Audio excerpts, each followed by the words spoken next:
That seems to work. Hello, Edward. Right, good. Hello, Minerva.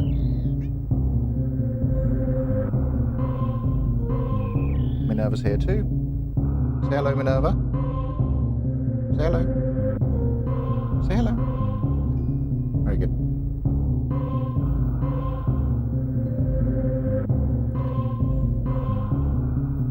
Yeah, I think we're pretty good to go here. I just need to sign into YouTube chat on something so I can keep an eye on it.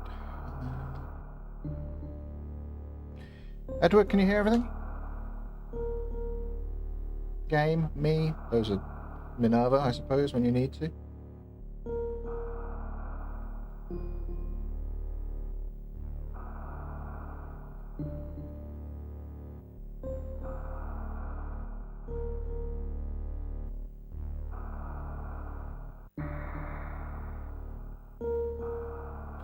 Ah, the chat's not working yet. It's got to be fixed.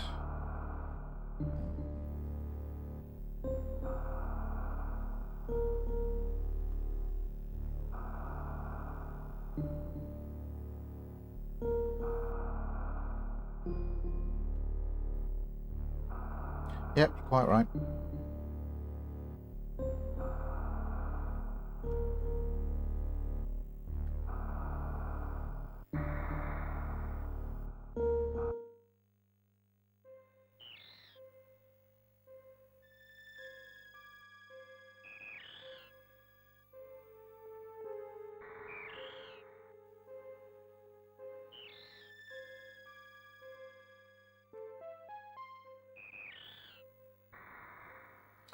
Let's see if we get anything. Which chat say hi? Yep.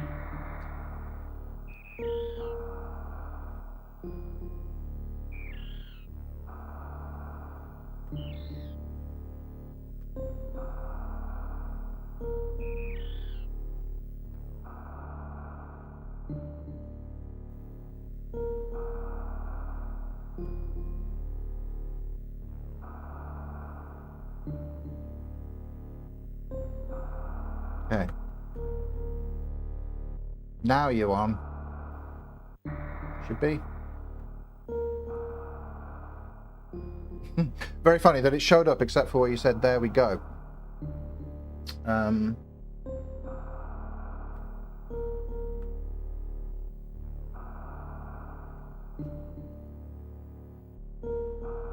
minute.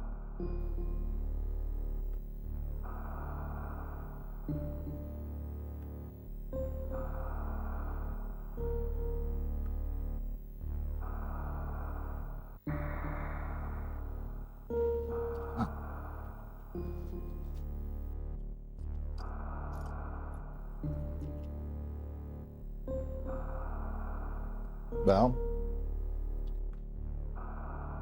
I need to insert my security key to sign in. But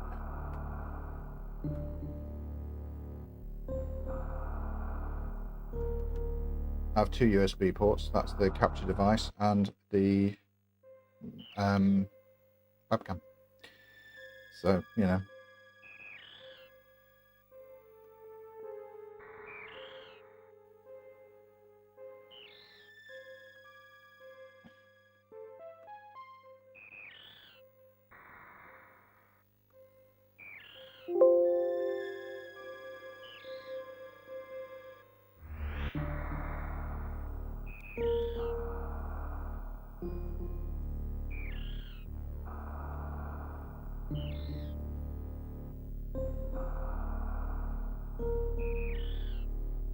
Couldn't sign you in. This Apple browser may not be secure.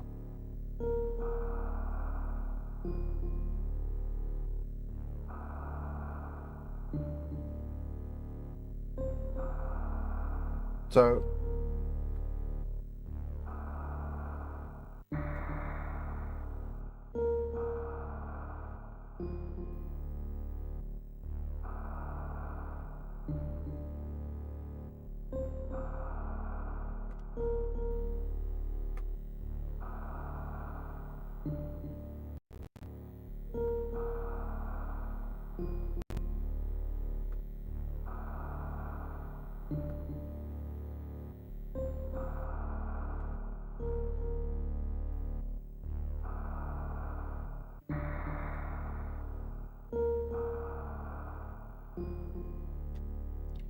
I can't sign in with the security key. Let's try another way.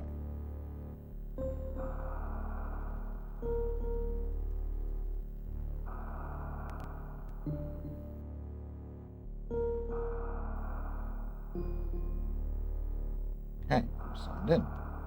Which means I can open this. And now I'm signed in. Hi. Good. Okay. Thanks for your help, Edward. So, what are we doing here?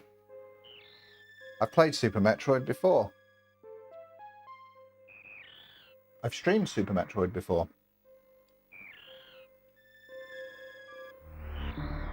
And you can see by my save files, I've played through it a couple of times.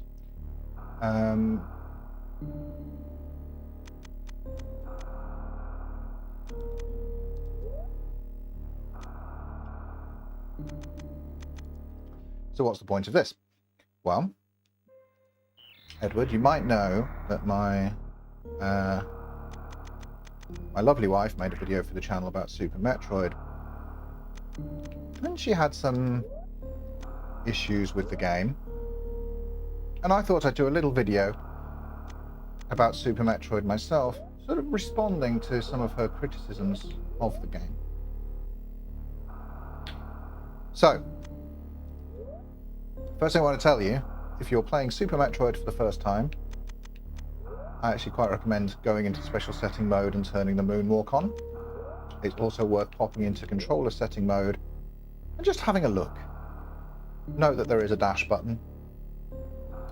That's quite useful in the game and not something that's necessarily obvious. Also, the thing that I never got used to, but eventually didn't get used to when I started playing it, was the item cancel thing. Just sets you back to your default weapons, which is handy. We're playing the PAL version, which means we have a sort of translation in German. The galaxy is at peace. At the start.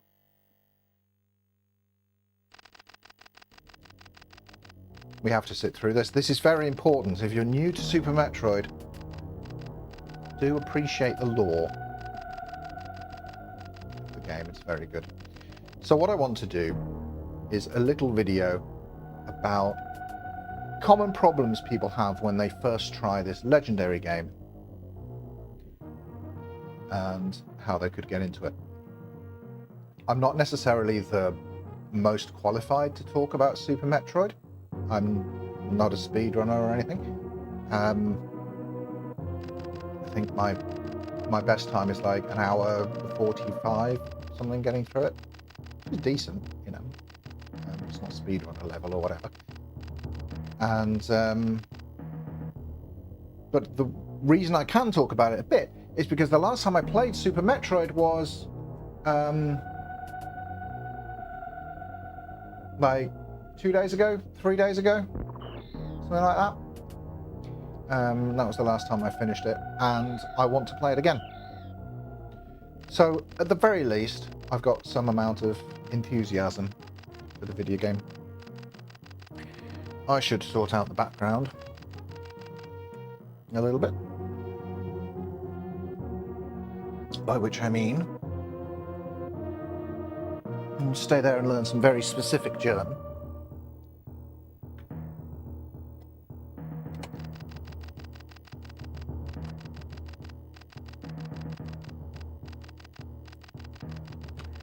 What's the point in having a box if you're not displaying it, huh?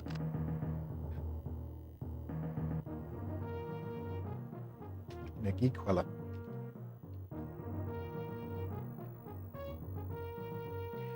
The PAL version is a little different, but not in a way that matters for what we're doing. For one thing, when I play the PAL version, I always go through the back entrance into the wrecked ship, which is really easy to do in PAL. It's a pain in NTSC, not impossible, just very difficult.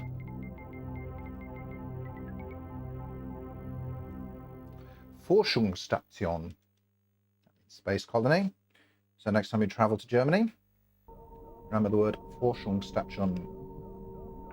This bit, I'm going to make this video. Obviously, this is a stream. The stream is what it is. But when I make the video, I'm going to make it. Let's pump like it matters. I'm going to make it spoiler-free. Because my purpose with the video that will result from this stream is to get people to try Super Metroid who perhaps might not otherwise try Super Metroid. This, Christopher Lawrence, is the PAL version that was released throughout Europe. So it's German, it's English, it's French, it's everything. And it comes with the English text as like the main text and then subtitles in either German or French that you can't switch off. Hello.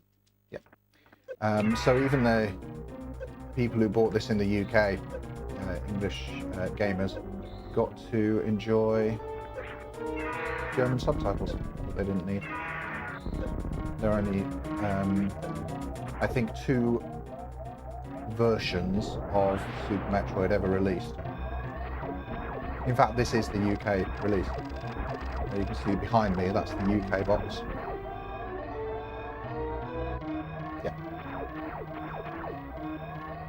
I think you can also select between English and Japanese text in the NTSC version, right?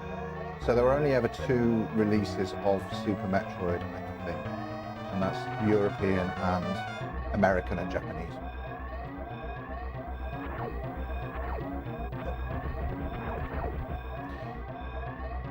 So when I talk about the video, I'm not going to be talking about the service station at all. Really? Because anyone can do this and enjoy this, and it's best to enjoy it unspoiled. So none of this footage is going in the video. Don't worry about that.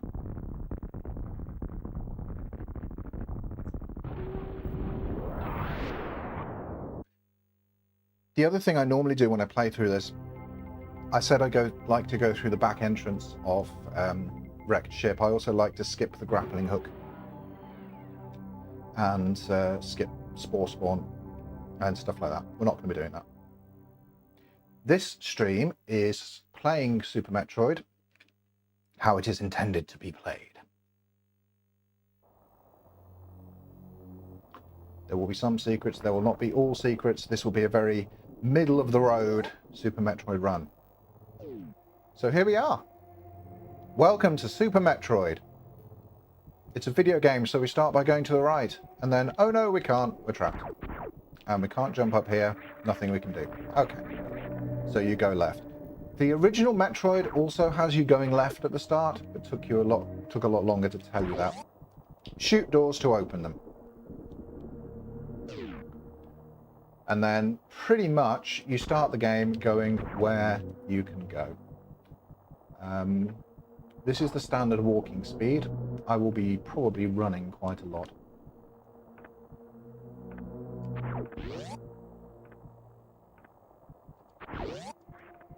The start of the game, although it's got this reputation as being a very kind of open game, at the start there really is only one way to go. So don't worry about pathfinding at the start of the game. Just enjoy the experience. Which means I probably won't use an awful lot of footage from this part either. If you drop down the far right side of this, it's quicker to get down. It's fine. There's a much quicker trick if you are a speedrunner. Yes, this is the... this is all stuff that will be familiar to anyone who has played the original Metroid on the NES. It's where the game likes to start you, as Christopher says. That won't matter to you. You're new to Super Metroid. And you're new to Metroid generally. Maybe, though, you followed my advice, and this is your second Metroid game, I think. Did I say second? Second or third, after playing Zero Mission. In which case, you know, we still go to the left at the start to find Morph Ball.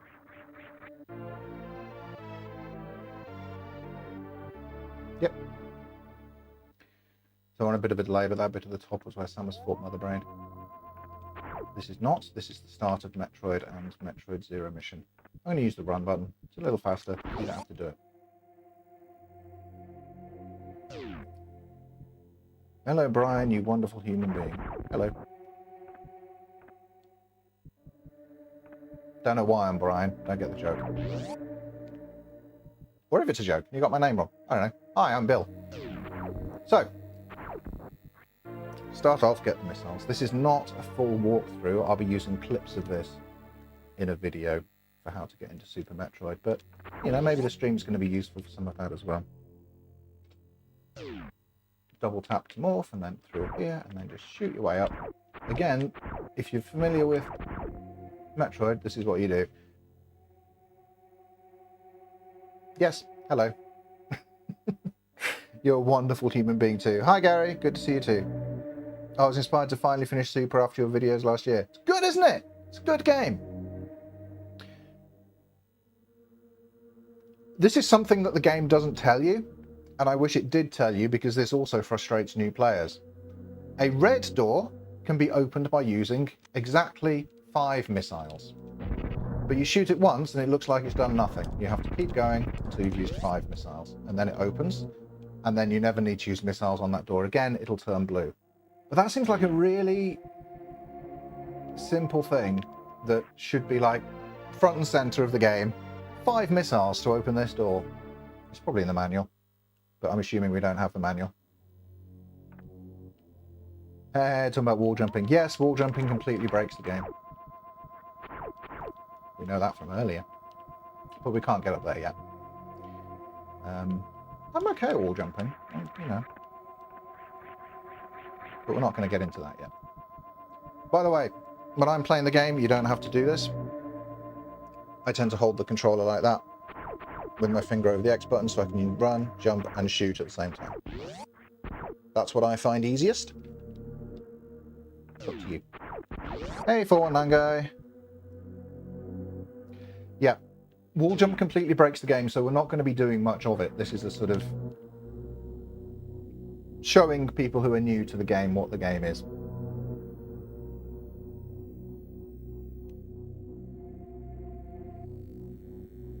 Dark Souls players call that the claw, and it's comfy once you get used to it. Yeah. Actually, it is. Like, you're saying it's RSI, like, that's fine. Loading up to try and get further in Metroid Dread. Yes, Metroid Dread's very good. I'm not deliberately making a Metroid series on this channel, but I love the Metroid games enough that there will be a Metroid series on the channel. You'll notice there I killed all the enemies. That's what allows this door to open.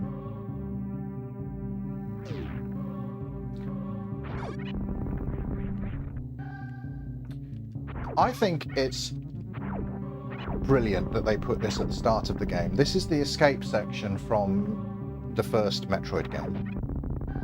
And I think it was a wonderful idea to include it at the start. Reason is, you need to get used to the jumping in Metroid, and this is how you do it. The important thing to know for the jumping in Metroid, if you jump from a standing start, you do a normal jump. And you can just move left and right. The control on it is really easy. If you jump while moving, you somersault. And that is a little harder to control. Notice, I can fall straight down if I jump straight up. If I somersault, Samus is going to keep moving. That was a bad example because she didn't. But it's much harder to get Samus to stop.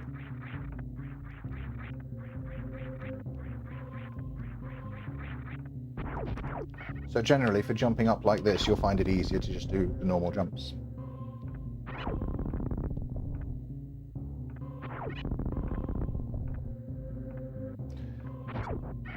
But if you are somersaulting and you do want to stop, you just fire your weapon, and Samus will just fall straight down.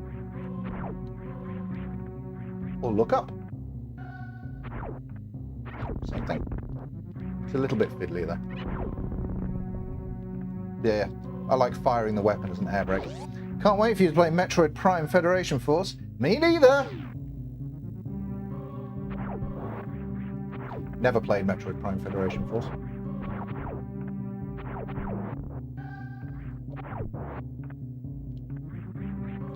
So normally I would be wall jumping a bit more around here, but I'm deliberately not. Just taking it nice and easy. Because I feel like if you know a few things about this game, it's not hard. I think it's hard if you're dumped into it with nothing. But I'm hoping to give out some of the sort of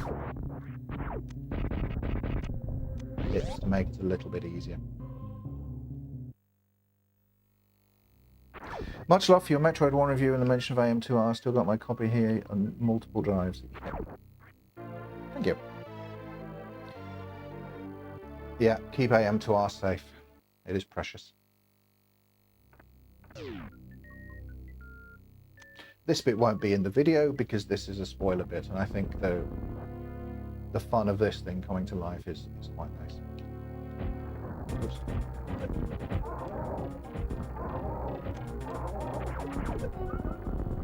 I will mention though, on most of the bosses in Super Metroid,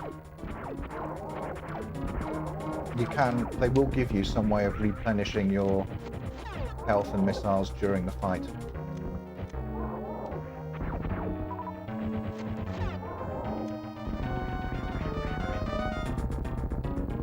This is nice. I played this when it came out and this boss freaked me out as a kid. Check my channel if you want to see my wife being freaked out by it. By this boss.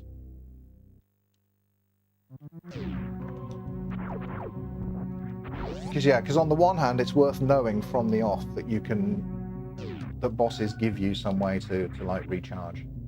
And that makes that boss a lot easier. Same thing here, we're still being funneled down exactly one route. Yes, your wife was wonderful with this game. Subscribe to her channel now. Thank you. She is generally wonderful. That's why, you know.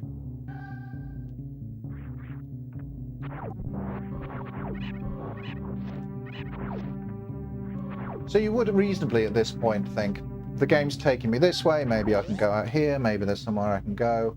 There isn't, really. You know, we can go over here. When you pick up a new item in this game, the game expects you to use it. So you will find out one way or the other that you can bomb walls. Whether you go left or you go right, you'll be taught that lesson. But here you'll come to a green door, and you haven't learned how to open green doors yet. But I will tell you, very useful tip, anytime you want, you can return to your ship for a complete refill of everything and save the game. So we're going to do that. We've already got a full everything, but, you know, why not? This is something the original Metroid lacked. There was no way to get a full, like, refill of your missiles. You had all your energy. You had to just pick it up from enemies and stuff.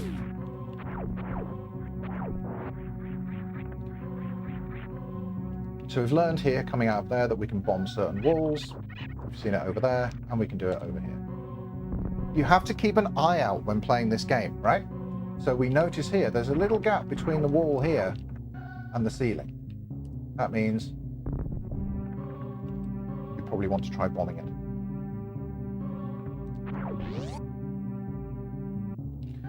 But before we go through there, I'm just going to go down here. Because you also want to revisit areas you've already been to once you pick up a new item. The first place we can do that is through here. The really nice thing about Super Metroid and the way it's designed, especially at the start of the game, is that there are really no wrong answers. You can go anywhere the game lets you go, and you'll find something nice and good.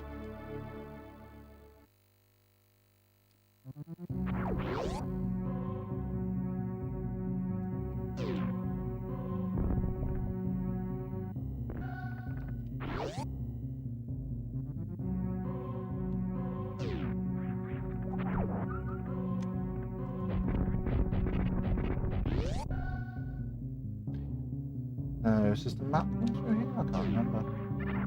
I don't normally go through here, so I don't think it's generally useful to me. So it might be a map room. Yep.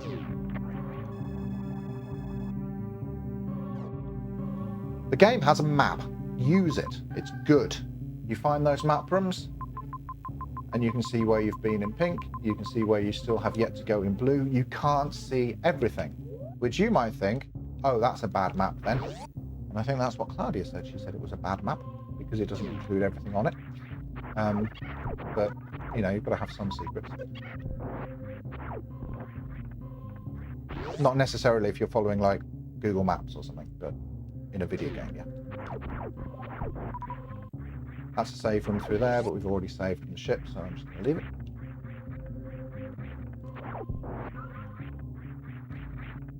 And notice how this looks a little different. We can bomb through it.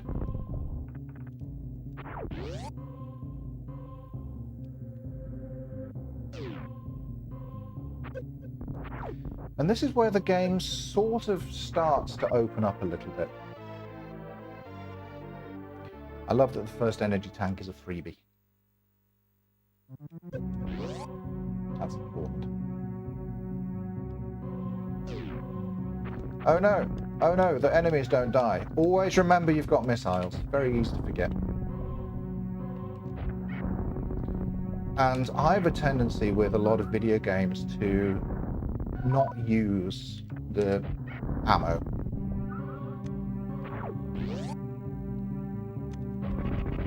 Yeah. Super Metroid, you want to use your ammo. Your ammo is there to be used. It's absolutely fine to use it.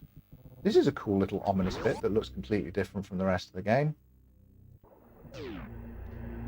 This is telling you that you have to defeat these 4 guardians in order to progress. We'll be doing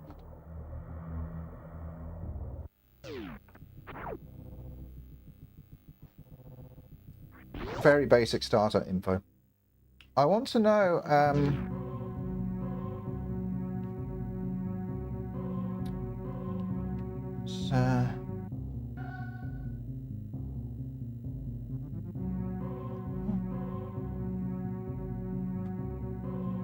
I was just checking I've got my chat things up.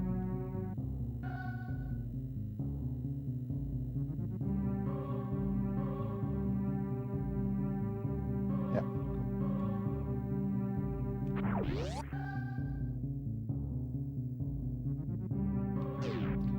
Also, since while we're streaming chat, you can't kill these by the way.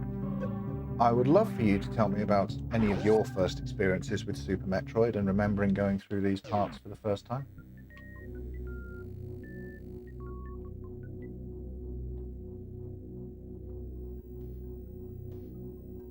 I never played this as a kid. I completely missed out on Metroid. Enjoy this music, it's the best in the game. There are other great tracks, but this is my favourite.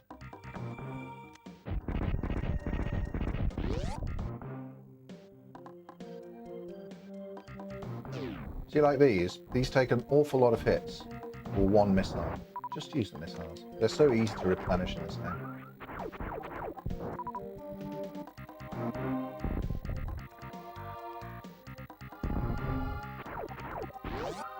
The further we go into this, the more there'll be to say about stuff that you kind of have to know to have an easy time of it. Again, I don't tend to get the maps, but this is good. There's some intrigue in this map. What's that bit in the bottom left? How do I get there? Little disconnected bits. Yeah. Brinstar's big. I played this when I was a teenager when I finally knew that SNES emulators exist. I remember having so much fun as a teenager discovering emulators. But,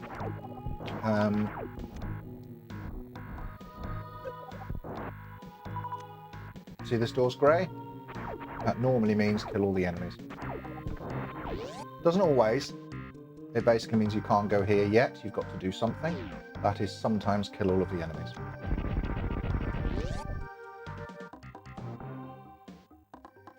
Now here, this is your first enemy spawner. These are not designed to be a threat. They're designed so you can refill your energy, basically. Okay, so we go over the top. Oh no, I can't get through here. I can, but, you know, not supposed to. So all we can do is bomb your way back. But take those missiles anyway, because they're nice. There is a way to get over there. Don't worry about it.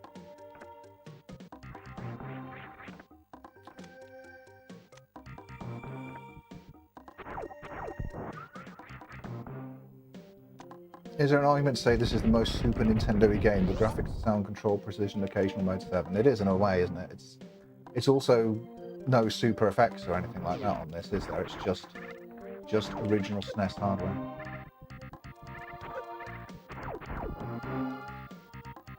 Wall we can bomb. Again, this wall looks different to everything else. Walls that look suspicious, just bomb them. Oh, this looks suspicious. So what does that mean?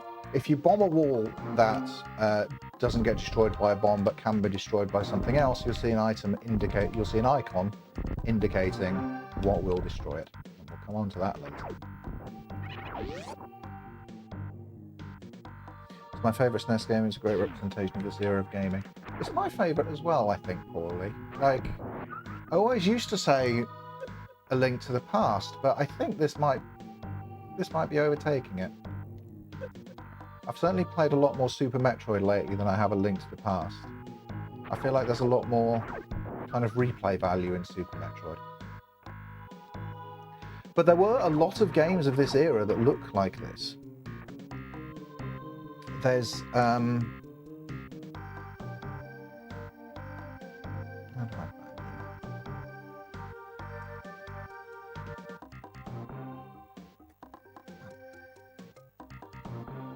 Hooray!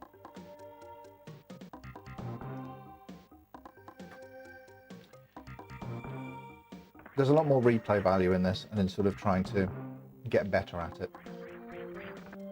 So here, obviously you can go up or down. I'll just show you what's down here.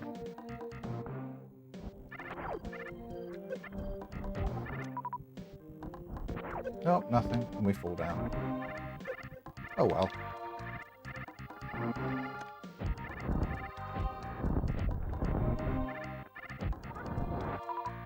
Don't get too discouraged if you go somewhere and it's not working out. Just go somewhere else. Let's just fall down here. Yellow door. We can't get through that yet either. Incidentally, I do know that we can wall jump around here and stuff. If we go up there and see what that is, maybe that'll be relevant later. Who knows? That bit that looks different.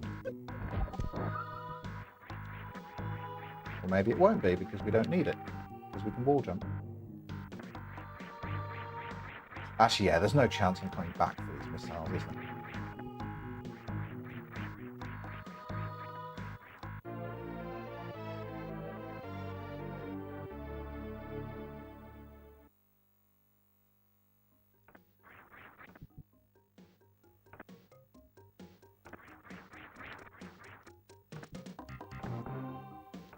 So we're going to follow the room down.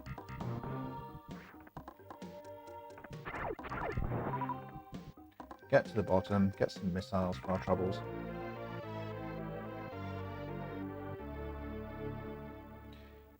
Now, you know what to do when you come across a wall like this. There are two things you're thinking. The first thing you're thinking is these blocks look different, I should bomb them, and you're right, you absolutely should. The other thing you're thinking is that when I use the bomb, it jumps me into the air a little bit. So I could use that to get through this gap, and you're absolutely right about that too.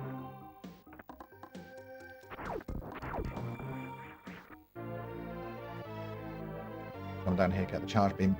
Now, this is another bit where you tend to see these like pipe-like structures a lot. Anything that stands out, just bomb it. You'll learn something.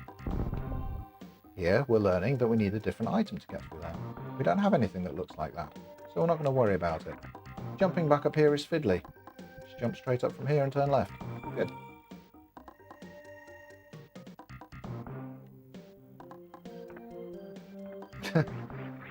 Imagine having a game where where Super Metroid used Super FX 2 chip and made the gameplay like Doom and the precursor to Metroid Prime. Oh, yeah. I think Metroid Prime would have been as successful had that happened. Oh, I'm just automatically going up here. We need to first show that we can't go this way.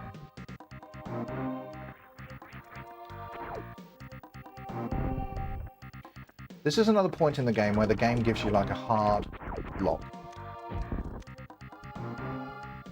To show you there's nowhere else for you to go. You've just got to go up to the top of this room. That's where we're going to go. The original Metroid is not good at guiding the player. A lot of other Metroidvania games are also not good at guiding the player. Super Metroid is successful because it's incredibly open later on. At the start, it's not. It's just straightforward.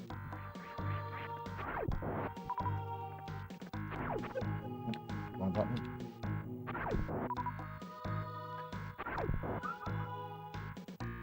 Perfectly reasonable to sit on these and refill some health.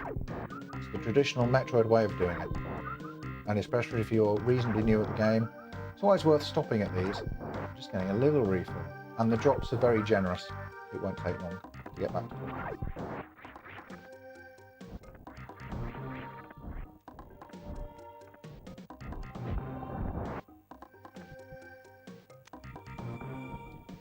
Metroid was one of those games where you need Nintendo power. I don't know, you know? Oh look, this looks different.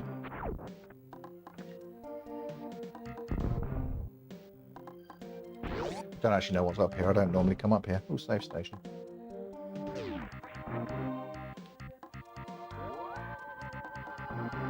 I don't think you need Nintendo power for this. I don't think you need me telling you how to play it either. But I think it's more fun if you've got a little bit of information. And that's where Nintendo Power was great. You don't need it, but it allowed the games to have a slightly more comfortable experience if they had a little bit of mystery that needed to be solved. Like even the Nintendo Power, I never had Nintendo Power being British. Even the Nintendo Power guides and stuff never gave you everything. They gave you a lot, you know? Oh no, what's happening? You can shoot these and you can regain health from them because it's a boss and you can do that. If you're a boar, Spore Spawn will not hit you. All you have to do is just dodge the little box. You can do this as long as you need. It's all perfectly fine. When Spore Spawn opens up, missile in the middle.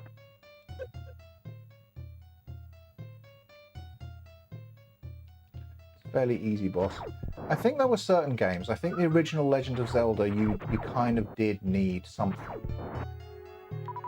But games like Super Metroid, you don't really need any guidance. You can figure it out. It gives you enough. But if you're fairly new to games, just a few tips will help a lot to get the most out of the game, but not too much. Because if you follow a guide for Super Metroid, I don't think you're going to enjoy Super Metroid. I think I cheated myself out of having a good time with The Legend of Zelda by following a guide for it. There's nothing wrong with guides if that's how you want to play, but I think what ends up happening is you start doing a bit of game, reading a bit, doing a bit, reading a bit, just trying to follow like step by step what the instructions in the guide are. And a lot of modern walkthroughs are written like this.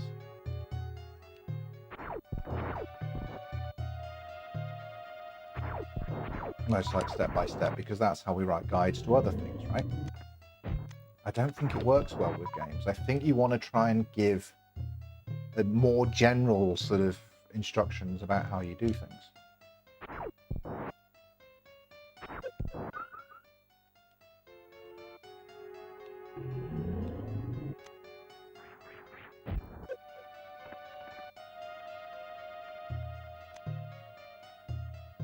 Metroid 1 is a different story, though, in my opinion. You think you need... I don't know. I did Metroid 1. No, to be fair, Metroid 1, right? I played it on stream, and I had chat helping me. So yeah, Metroid 1 is another game where you want hints. And this is an ongoing theme with this channel, the death of the hint. This is really another video about it.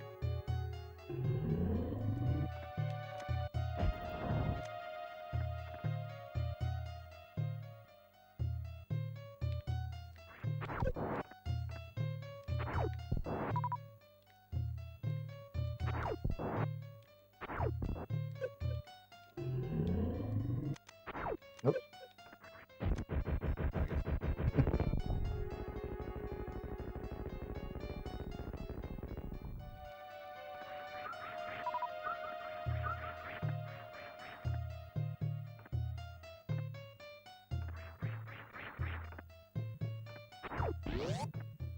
Nice, slow, easy jump up there. I always get caught by this. Where do I go? Maybe it's like Super Mario.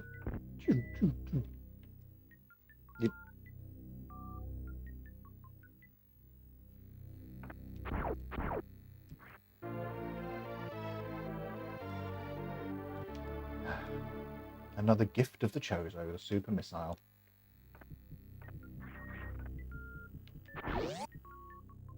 Super missiles I do tend to hold back on and just use them for bosses.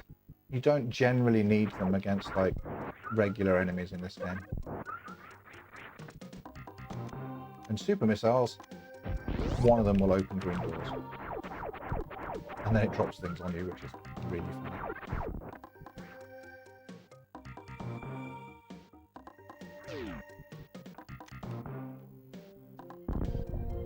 See? That's telling us we need a certain item to break this block. But we have it now! It is at the top. We can select it. We go boom. All the way through. And now we have the super missiles. We're back in this room. And we're able to go through this door at the bottom.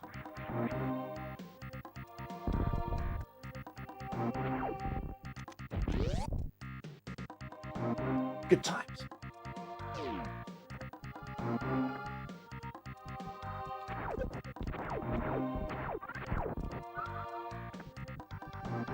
We'll just run through here. You don't need to worry too much about any of that.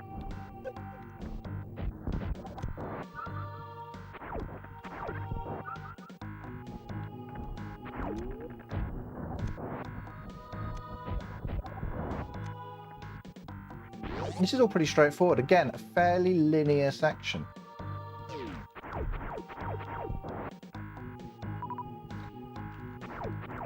I'm probably going to show at this point a clip of Cloudier tackling this bit if it's not too mean. But you know about the run button. When my wife played this, she didn't know about the run button and spent ages sort of trying to get up here without running and sort of you're a bit faster if you use the ball, yeah, but not fast enough. Which is just hold the B button. Whee!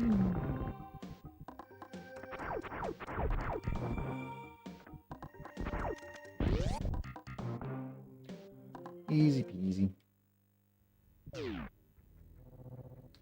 Oh no, I can't get up there. I guess I have to go down. I always get stuck on Zelda where guide doesn't work and seems to have no options. I spent 2 months on last stuck spot and finally quit. That was it. I didn't want to quit it. I wanted to finish it. I ended up using a guide to do it. I would have been much happier with hints, but you don't get them anymore. Maybe that's the way we've got to play old games. You know, as old copies of Nintendo Power. You can actually get up here, obviously, but you know, we're not gonna. Yeah. Oh no, dead end. What do we do? Bomb it. Always bomb it. The answer is always bombs. Bombs everywhere. And then you find a gap.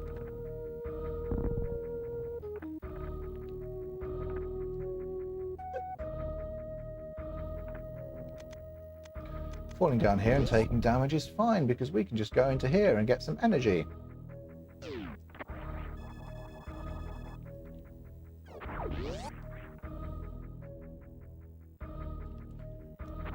This playthrough of Super Metroid is not going to be a good time. Never mind. Hello, Bill. I recently discovered your channel when your History of Nintendo in Europe video showed my recommendations. Oh, cool. Hi, Shine Spy. I'm glad that's getting some views. I worked very, very hard on it. So, cool. It's a good job that just before you get to this room, Nintendo has forced you to learn that there's a run button. Isn't that good?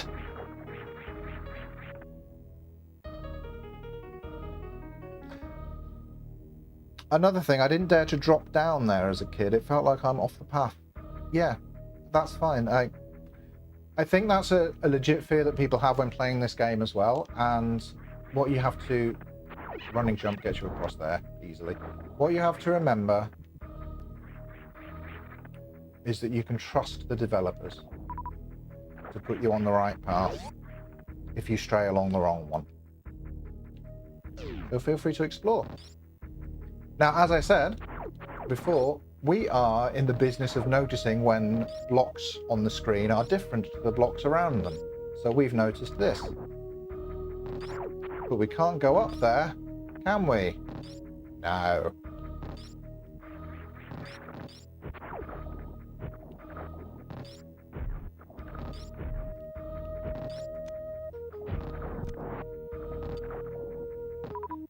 And we've noticed there's a gap up here. Oh, I wish we were up there. That looks like it has a good item. Oh well, it's a shame there's no way up there right now. Now wall jump. Yeah.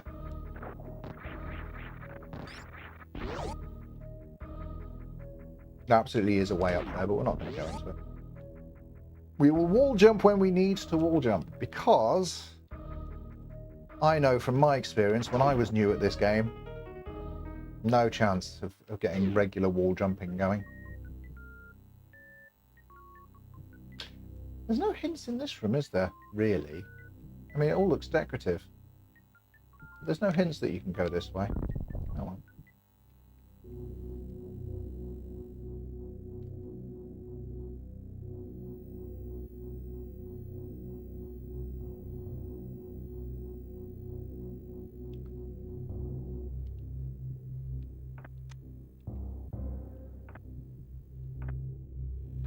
Our first entry into Norfair.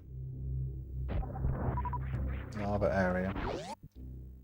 And if you go in a room and you start taking damage, it's okay. You're just not supposed to be there. Just leave immediately. Don't try and get through it.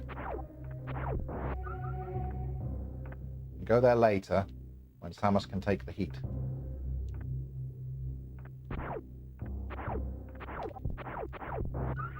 Pointing out design things, by the way. This is another room where we're going, okay, the game has been teaching us about running, so I can run through here, right? No. Maybe there's a way to be faster, is what you're supposed to think. Where's actually a way through for this bit? This one, isn't it? Well, it looks different.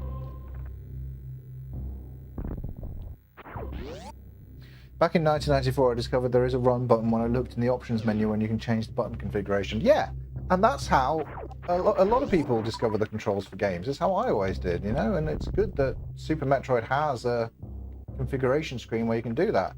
These days, controls have become very kind of homogenized in games, so newer players, I don't think anyway, I'm not a newer player,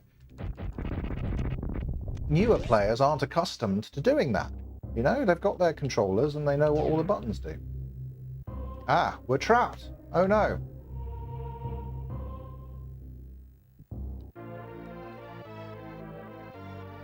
In Germany, Super Metroid was released with the guidebook, but I was always afraid I would spoil myself by looking into the book. Yeah, this one, the UK copy, says here, includes giant Super Metroid 72-page player's guide. Yeah. I know what they were doing with that. I get the theory of why you'd put a player's guide in with this game, but it really seems like a bad idea to me, to be honest, because as Claudia said in her video, and as you just said, you don't know how you're meant to use it and what you're meant to do with it. Because we're going to take a sidebar to this.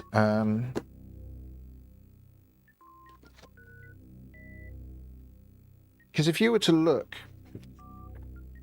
in the included guidebook, yes, you'd get the story, you'd get the controls, and then immediately the third section on there is items and locations, and you're thinking, do I want to know about that? Do I want to know? I mean, maybe I want to know about all the power-ups I can get. That's a kind of manual sort of thing. The aim of Super Metroid, sure. We have this, okay, using the guide. I want to see if this helps us. The Super Metroid guide that you're currently holding is an extensive overview, yet not a complete solution. We haven't explored every nook and cranny for you. Some rooms and areas are left uncharted, while we've also blanked out a few maps and omitted a few links between areas to make life just that little bit trickier. Here's a few more tips to get you started. It says try weapons to open doors. See, I think here it could have said that you need the you need 5 missiles exactly. So okay, so this is UK cover looks a little bit different, yeah. So this is, they gave you a guidebook because they didn't want you getting lost like its predecessor. Yeah, I get it, but this game's a lot tighter designed than its predecessor. I think it's quite hard to get lost in Super Metroid, at least at the start of the game. It tells you about using the bomb. I think, though, that it would be reasonable to worry about spoilers. The German guide was much more complete then. It had a complete map on the last page with all the items on it. What, really? Yeah, no, this one gives you this. That's your Brinstar area map.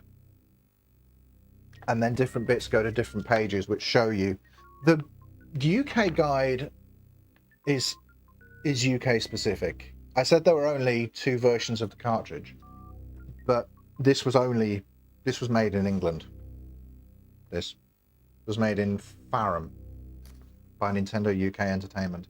And I recognise some of the style of this from some UK magazines of the time. But yeah, like, Claudia's question with this is, how are you meant to use it? Do I sit and read through all of this before I start playing the game? Or do I open it when I come across things and I want to know what they are? Claudia kind of settled on that. And spent kind of most of the game finding something and then immediately opening this book to go and find it. And yeah, I suppose you could do that.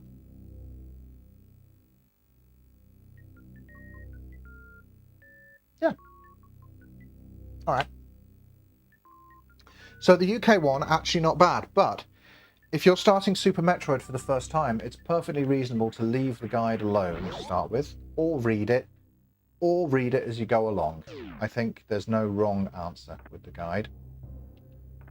We have to kill this to get through the door we saw earlier. It's really interesting to see in the German guide they use actual screenshots of the maps instead of drawings. It's got a bit of both, but yeah.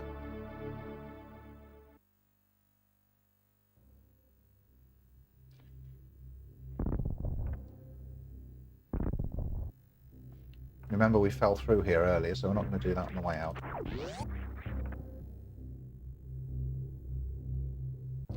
Now we've got the high jump. We can go back. And maybe we can get a cool item from earlier.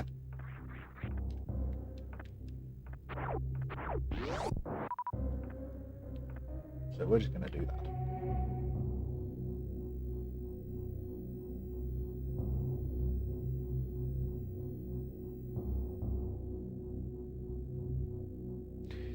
I did manage to find online a complete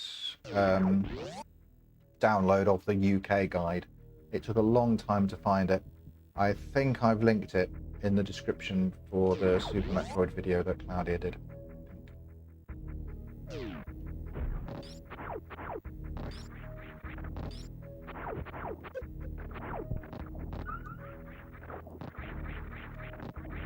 So now we've got the super jump, we can just go up here. Hooray!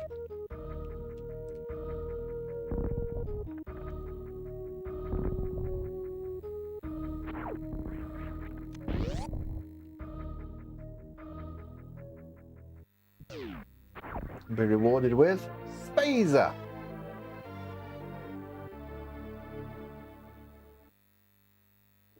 If you get something and you don't know what it is, just fire your weapon and look how different it is. I don't think there's anything in this room, is there?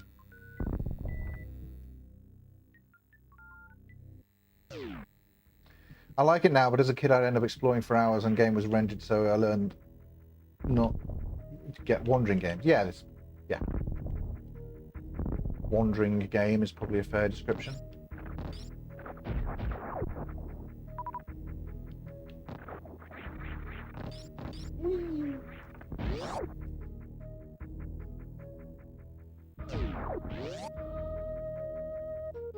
The thing I don't get about... Well, no, let's find out. Let's find out what happens. So, I want to have a little bit of the experience and test it a little bit. I want to pretend I don't know that that's there. Where do I go kind of a game? Yeah.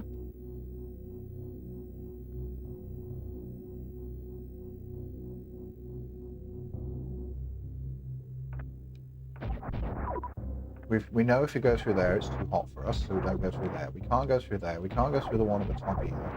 We've been through there and done all of that. We try and go in here, and I think this is also too hot for us to go through, isn't it?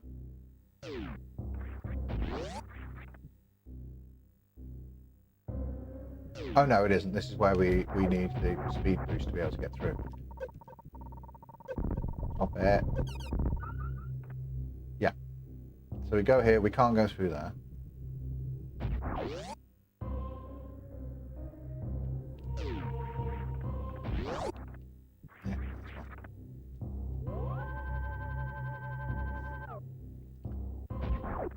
Because I'm thinking at this point, you're still kind of in the linear start of the game, really, but it's opening up a little bit more. It's teasing you a little bit more. It's showing you have a little bit more kind of options. Too hot in there, and also there's a one-way gate. Okay. Time to go outside, Jeremiah Games. Yeah. So we've learned that although we've got into Norfair, the only thing we can do in Norfair is get the high jump. That lets us go back and get the Spazer. Is there anything else we can do with the high jump, you might start thinking? If we go further back, maybe this is a point where you could explore a little bit more with the high jump. But I think at this point the game is still too kind of blocked off. There's not much you can find. So I think what you're meant to do is notice in here that this pipe doesn't go all the way down, and just bomb this corner, and you find out that you need a super missile to get through. And then you see, now I've got the high jump, I can jump up here.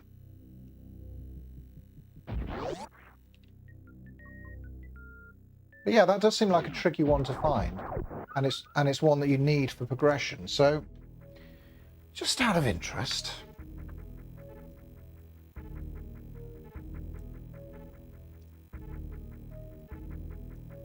criteria, Brinstar.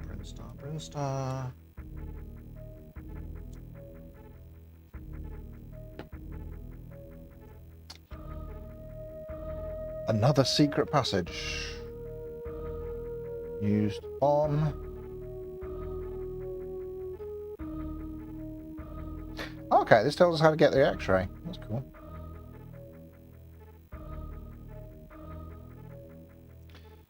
But I don't think we do that yet, do we?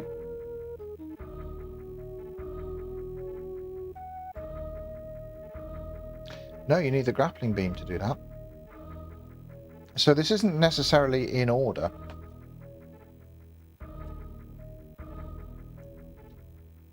So it's pretty hard to refer back to anyway. It's kind of split by area. Alright. So no, I don't think the guide actually tells you how to get through that hole.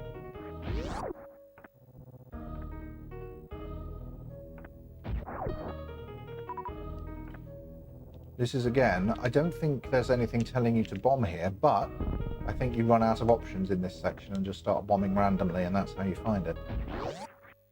Yeah, this bit is where it starts to get less guided, isn't it? If you find the map station of the crate section, will also show up on the map, but if you're past the blue gate, a few rooms you... Okay. I think I got the map. Yeah. That's it. You get the map, so you know that this bit's here, and that's why you try and bomb your way into it. That's it. Check the map. Thank you, Shinespark.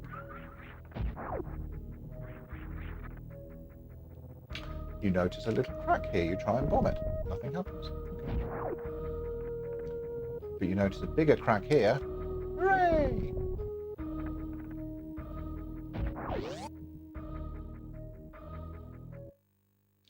Yeah, so this section can be a little bit obtuse because all of it we're just following this map.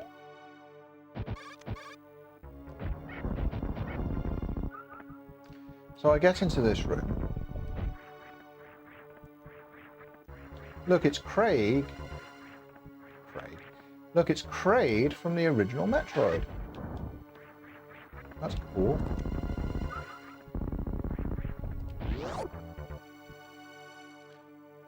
So we get into here, and we're supposed to look at the map and think, I know we're not, it's not on here. Ah, maybe it's finding that save station I'm thinking of. But we do look at this room and notice something, don't we? You notice that ceiling doesn't have the green blocks going all the way across it.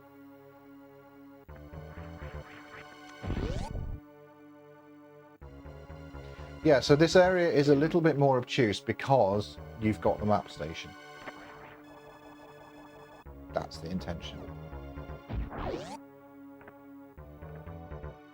Cool.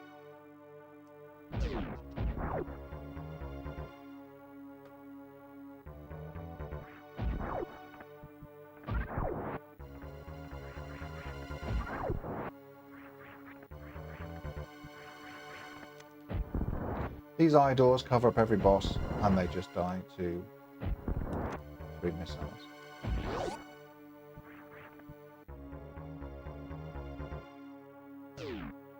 This is another one, right, where I don't really want to, like, spoil the surprise of Kraid.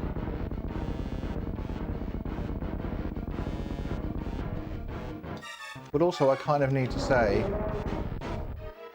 shoot at him to open his mouth, and then fire a super missile into his mouth.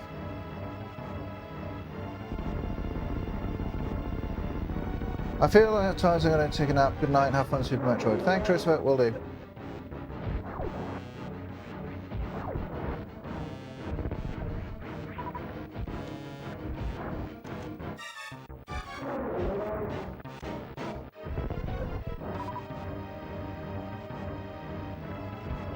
Craig fight's not too difficult. Just take it slow. 3 super missiles will do. Is it 3? Guess not.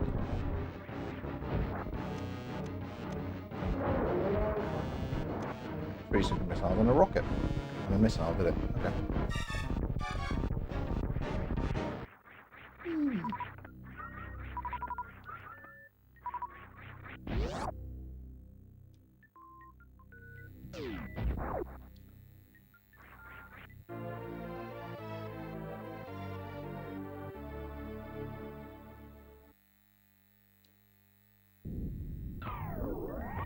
The Vari suit is the first of 2 suit upgrades, and this one lets us withstand high temperatures.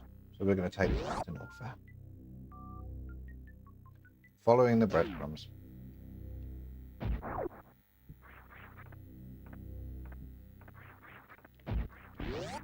Was I doing victory wall jumps? I just I'll just start doing them without noticing them.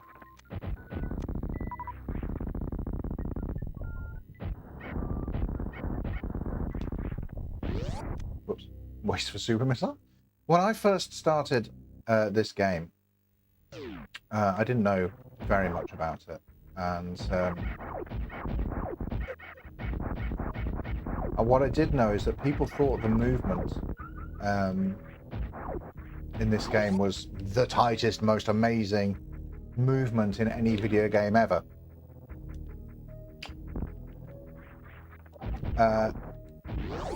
Turns out they're right. It is.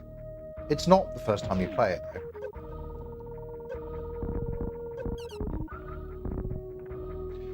Rooms like this, you're thinking, why did I come in here? That is absolutely what you're supposed to be thinking. And then you start shooting the walls and the ceilings at random till you find something.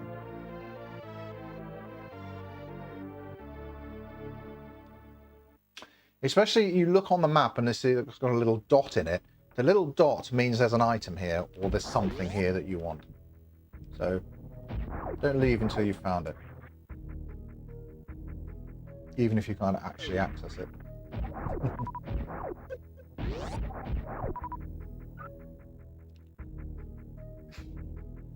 Yeah, I don't know why, just victory wall jumps. Like, everyone does it. We will get into wall jumps. When we need to.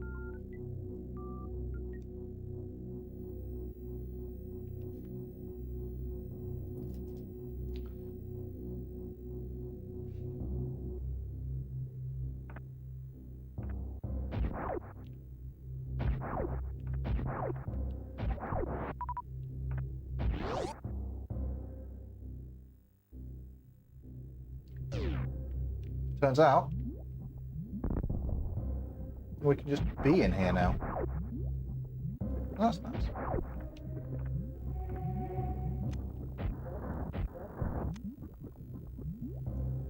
Don't hurt me.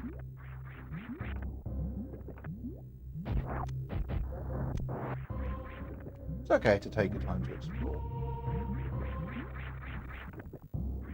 There's not much in this room, though. Don't think so, anyway.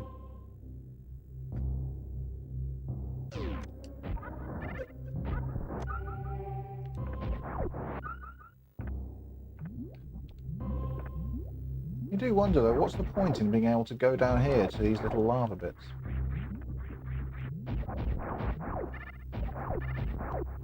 You're supposed to think that, because on the third one... Does it not show? Yeah, it does. Yeah. It's okay to dip into the lava for treats. Don't tell your kids that, though.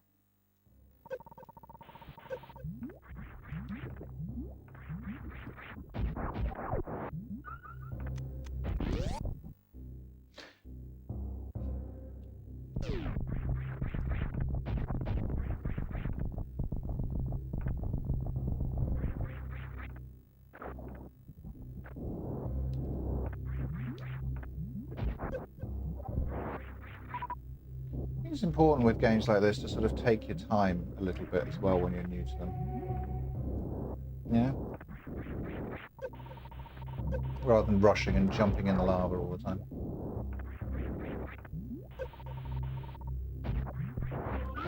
He says, jumping into the lava. I'll take the save here because it's been a while.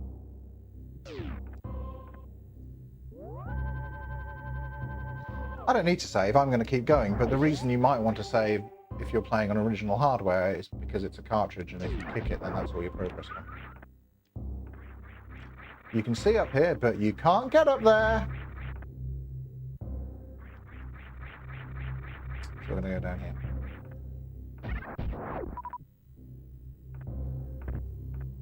What could this bit be? Oh, look.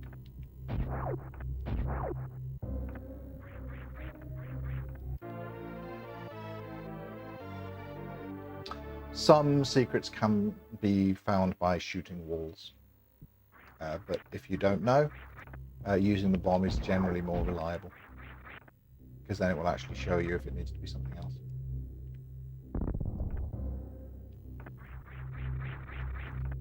So notice this looks a little bit different. Then we go down here, and then you've got to be able to get into here for a reason, so let's just bomb around a bit. It's actually just above this pipe here.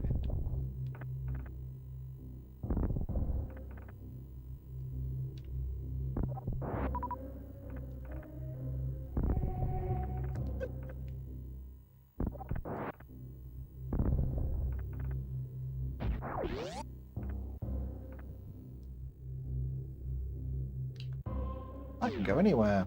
Whee. Just taking some exploring now because I can't really remember this bit because, like I say, I tend to skip some of this. Oh no, more walls we can't get through. We've seen this from the other side earlier. Neat how everything connects together, isn't it?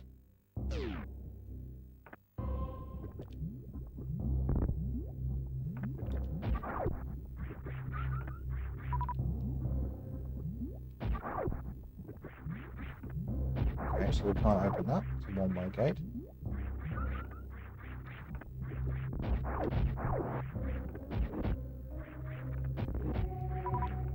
Don't really want to mess with that.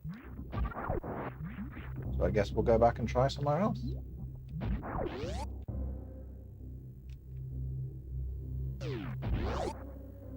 I've played this enough times to know quite a lot of where I'm going and what routes I like to take and stuff like that. I don't actually know what's through every door. You know? And I always forget that's a refill room. And so maybe this video would be better done by someone who does know what's through every single door. I don't know. But I'm doing it. So I think I've got some ideas for what I want to say.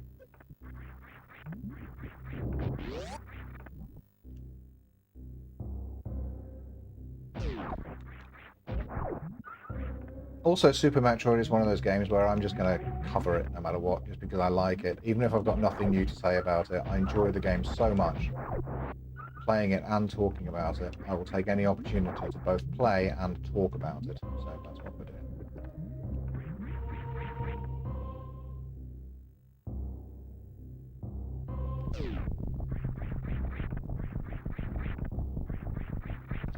We notice under here that we can go through. There's a gap.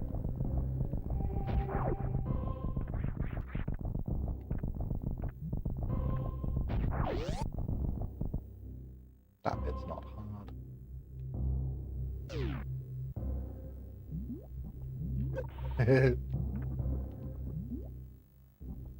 Whoopsie doodle. I'm playing Fusion while you play this. You keep reminding me to look at dodgy walls. Yeah. I finished Fusion only once. I don't have very much experience with Fusion. I didn't enjoy it as much as Zero Mission. Personally. Still good though.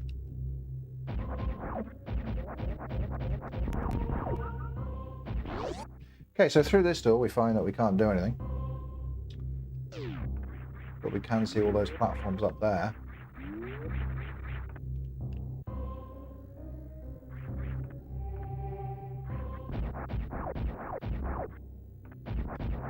Fine, we can't go up here. You can just see, the game just teases you a little bit, shows you a little bit of what's possible. Use the route you're most comfortable with. Discovering that and later new shortcuts and stuff is what makes Super Metroid so great and my favourite game of all time. Yeah. Replay, do replay this game after you finished it the first time. You'll probably want to anyway. So we go up here.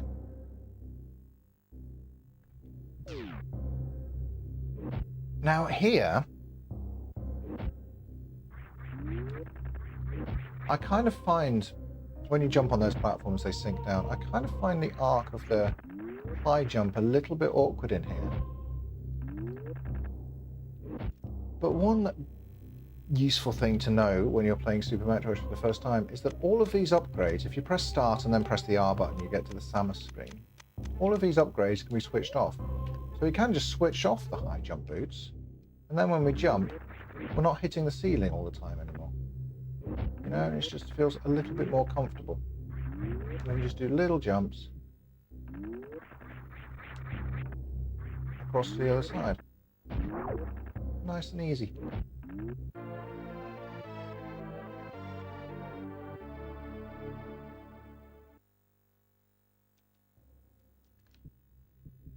Grapple beam, we can't do that yet.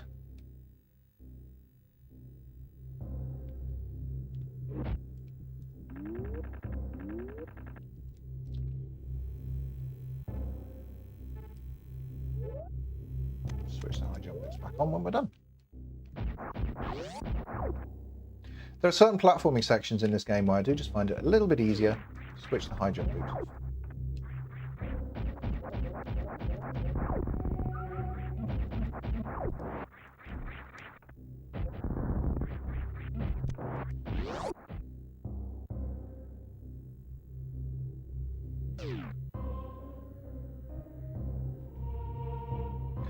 The story in Fusion is great, though.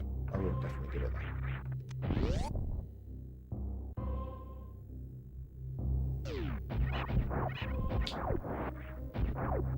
Again, this room, you think it's pointless, well, shoot the ceiling. If you think a room's got nothing in it, just shoot the ceiling. It's fine.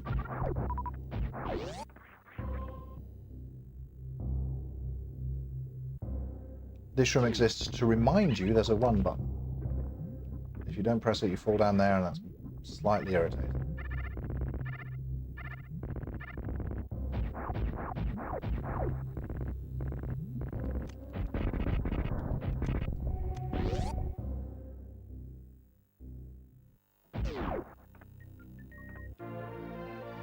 Speed booster. Press and hold the B to run. Yeah, B button to run. We're going to do that.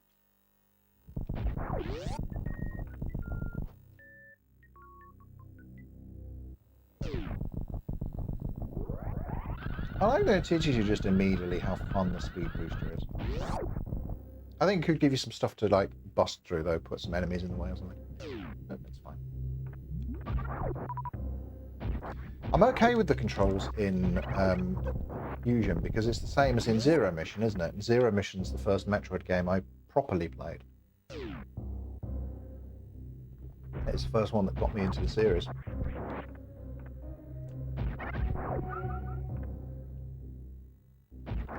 And I still recommend it to anyone who listen as the game you want to start with.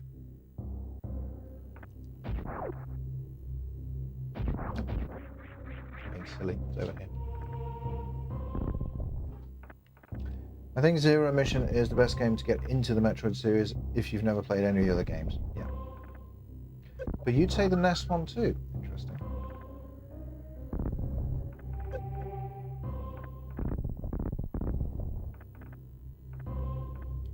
But for many, it might have some mechanics that haven't aged that well. Yeah, I do. I do definitely prefer Zero Mission.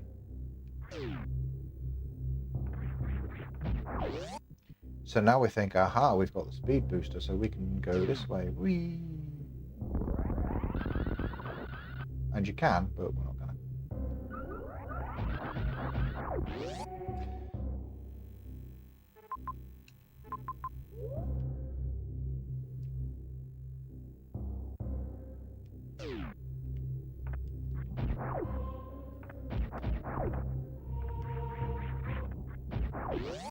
Or are we gonna? Because we need... I'm trying to think what we need now, because we need the... Oh, I know where that is. That's... Yeah, okay. I should probably be better at thinking out loud to do streaming, really. Because I'm thinking we want the wave beam, but I know where the wave beam is, and I know what we need to get it, so...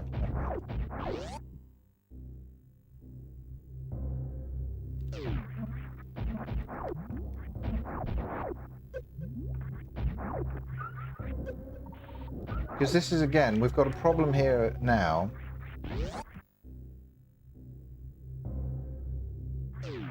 Where I'm a little bit too familiar with my own route and how I play this. So I don't actually know where to go, like, officially. So I'm just going to try and figure it out. Because if the game is well designed, I can do it.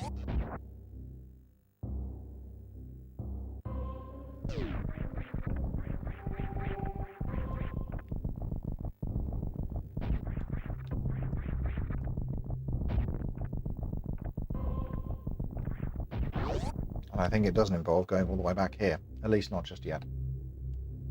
So we're wasting a little bit of time here.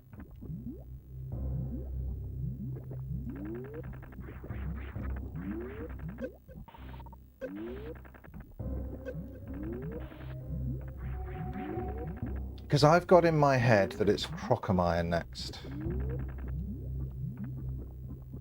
And, like I say, my preferred route skips Crocomire. So I haven't been to Crocomire recently.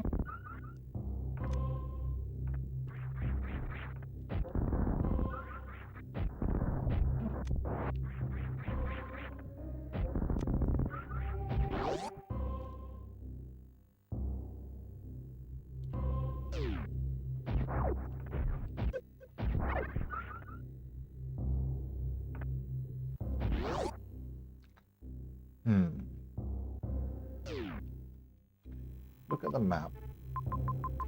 We've been pretty much everywhere in Norfair where is on the map that we've got, but we haven't found the map for Norfair, have we? You can get the wave beam without the grapple beam and skip Crocomire. I know. And that's what I normally do. That's why I'm in a situation now where I'm like, okay, I don't have the wave beam, where do I go? Because normally, I do exactly that.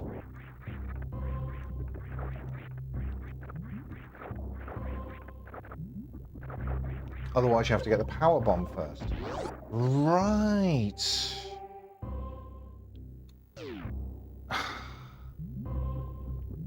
You're right. Okay. Let's go get the power bomb, which I think I do vaguely remember. So at this point in the game, we have to do some backtracking, don't we?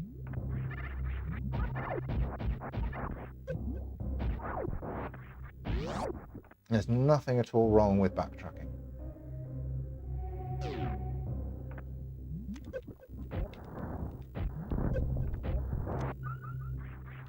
Whee!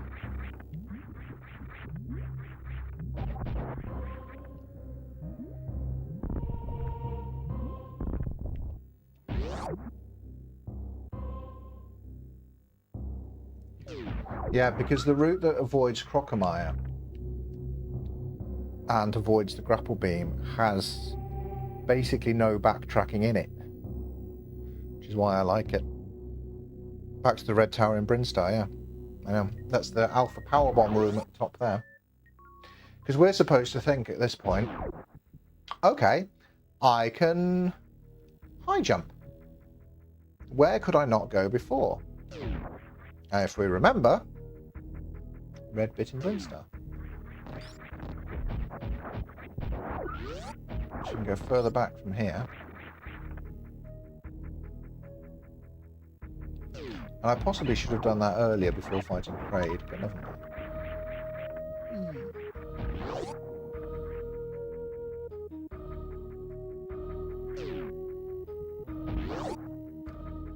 Oh wait, we can't go up here yet, can we?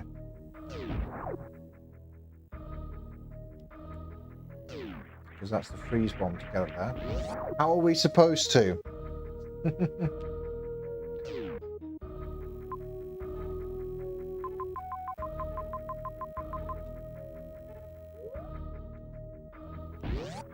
I know how I do it, but how are we supposed to?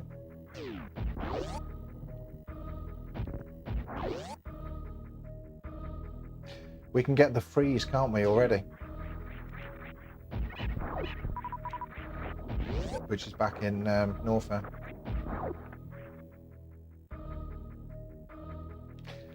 God, it is fun trying to figure this game out and still being able to figure it out, even having completed it many, many times. That's why this has the replay value that Zelda doesn't. In my opinion.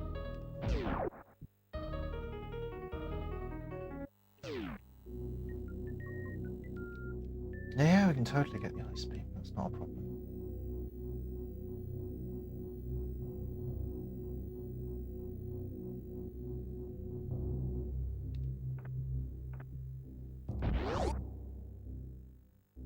Because now we've got the speed booster, we can run through here.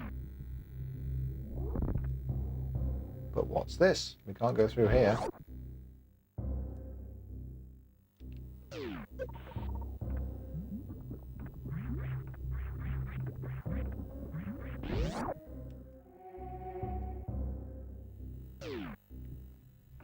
I don't mind telling you that this room is fiddly, but you are supposed to, again, notice that those enemies at the right side, they're coming out of somewhere.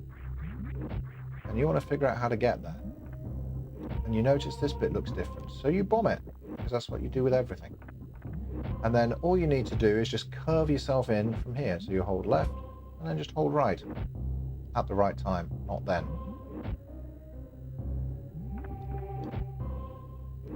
Fortunately, it lands you back here, and you've already got the super jump, and you can morph ball in midair in this game. So it's not too difficult. So jump, double tap down, and just slip yourself in there.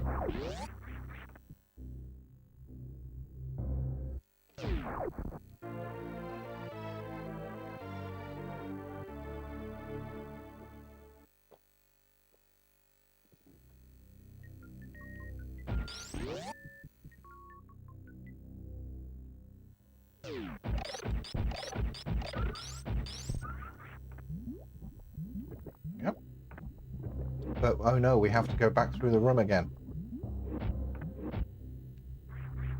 Let's just say I did, huh?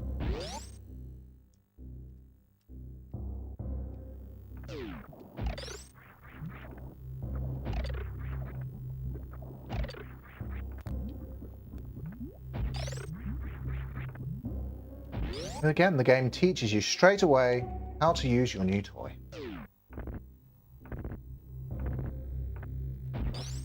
Which will come in handy.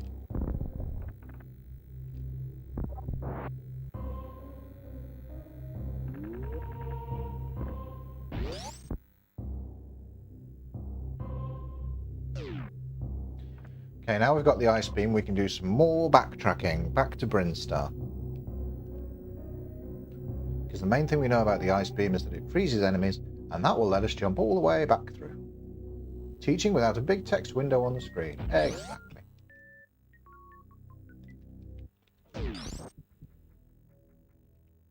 Super Metroid is, in many ways, like a game design masterclass of how to teach the player and how to guide the player.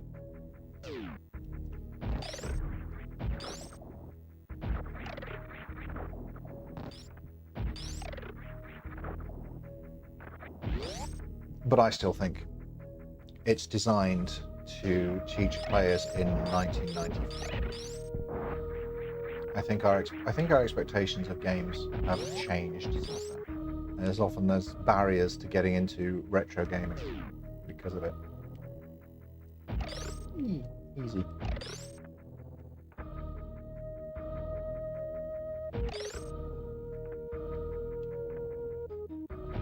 Ice beam and spacer, no fuss.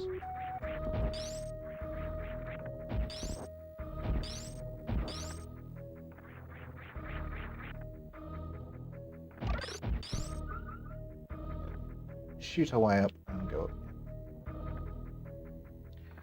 And I guess, like, tutorial screens are part of that, aren't they? Of how gaming has changed. But that's kind of a necessity because we don't have manuals anymore. This room is a pain. Again, go slow. Tap the jump button. Don't hold it. Remember, you can freeze these enemies and it stops them coming out at you.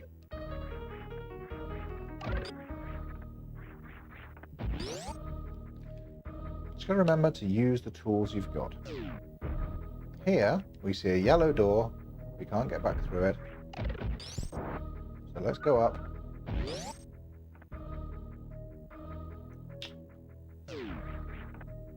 Save real quick. That's not the only thing we noticed with that yellow door, did we? Does the game let you go up here? It does. It does. We're not going to.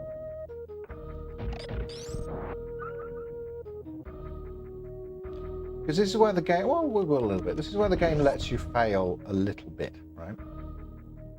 It's because this room's horrible.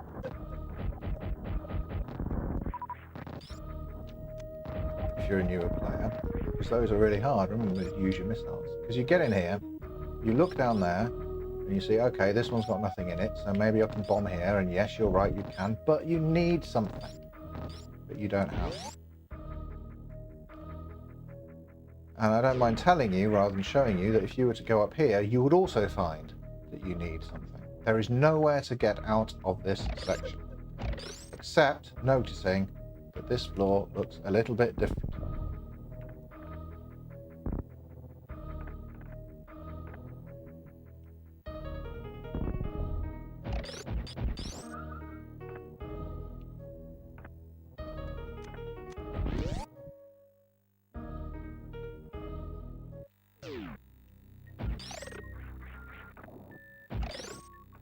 The game will let you get lost a little bit, but not for long. And then we find the power button.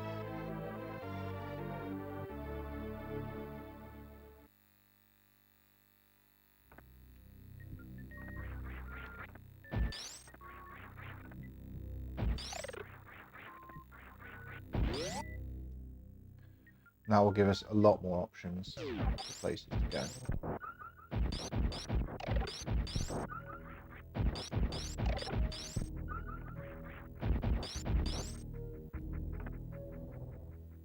We can reopen this door. We can open this door, for example, and go back the way we came. But let's not just do that. Let's not do that just yet. I'm going to go back to this that we remembered from earlier.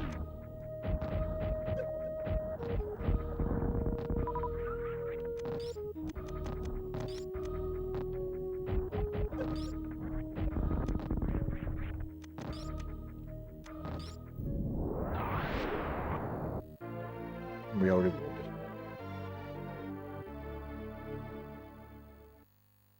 All about just paying attention.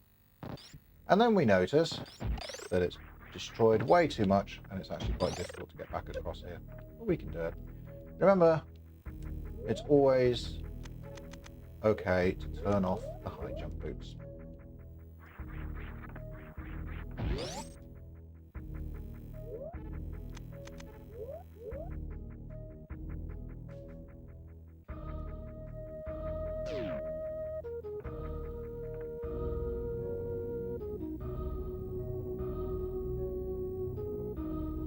The other thing Metroid games do, which I like, and Metroidvanias, I think, generally part why I love the genre. Yeah, so you can't get through here at all without powerbomb. That's cool. Is that you feel really helpless at the start, and you just start to get so much more powerful by the end. And it's not only about, and it's represented in the game by finding and picking up items, but also just by replaying it, getting more skilled, you know? It's good. Oh no, we can't go through here yet. I really wish I could have that missile.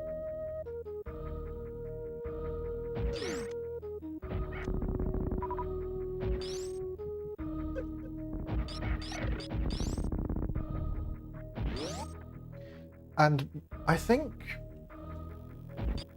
sort of in my opinion anyway, when you get the power bomb, is when you start to sort of come out of the beginning sort of helpless section of the game, and you should, at this point, be starting to get a little bit more comfortable with the mechanics of the game and how it works. And it's also at this point where the game sort of opens up a little bit more, and as you try more things and go to more places. I don't know.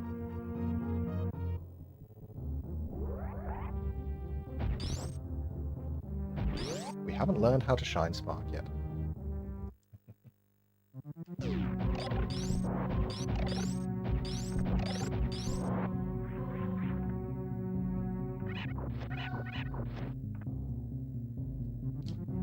Are we going to go back down there? Yeah, okay. That's the point, right? There aren't really wrong answers.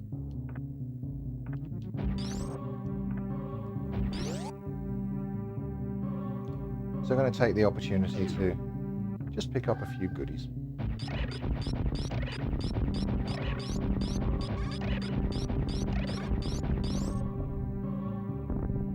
I know this is here.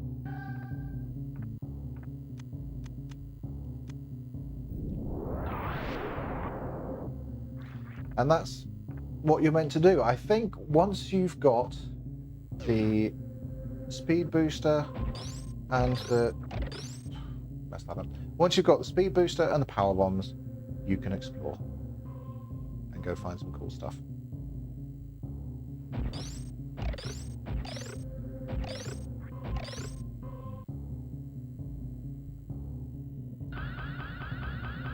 Like this. What was that? Shine Spark in the chat can tell you.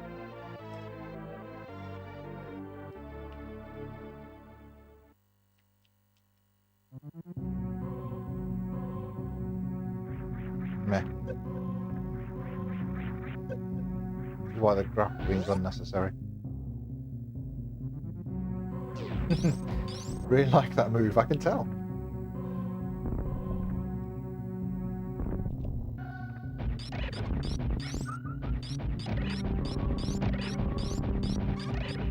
And you know how up until this point we've been using the power bombs to explore secret areas?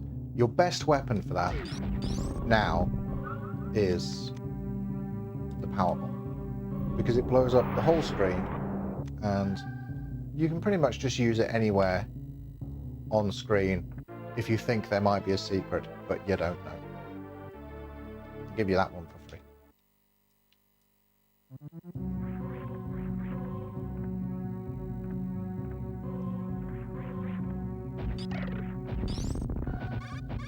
Also useful, of course.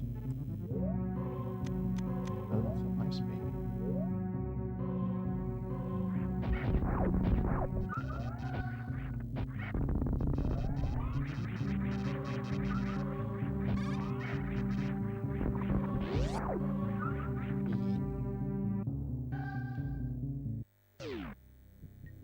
In the German guide, it was called Jet Sprung or Jet Jump, really. It's got to be in here, right? Because it's a necessary move.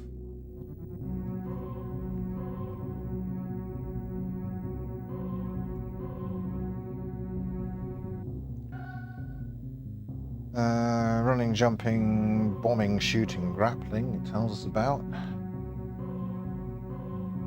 It tells us about the speed boots.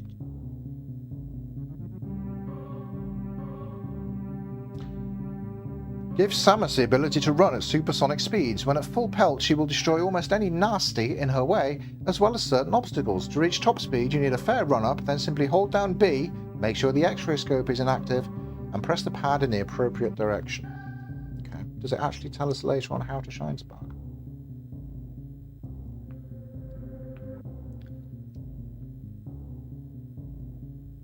Discover the super jump.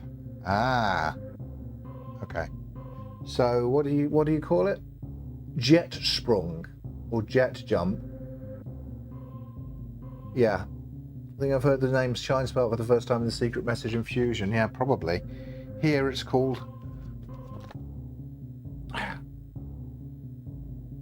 the super jump. Right? So yeah, the UK one's not better.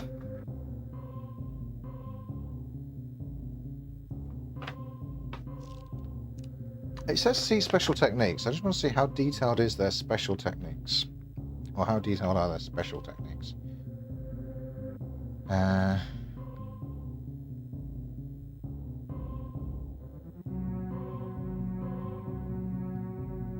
Okay. There's a further jump available to Samus once she gains the speed booster. When running at full speed, pressing down on the pad causes her to start flashing. Press jump at this point causes her to launch skywards like a rocket. Oh, a live stream. Hi, Leafy Jaws. Will you get the X-ray scope in this run? It's the one thing I always forget exists. Yes. Do plan to. Because we're sort of exploring a little bit more, and yeah, I normally don't. It's another thing that I normally don't get, but we were taking some time at this point in the run to just pick up a few goodies.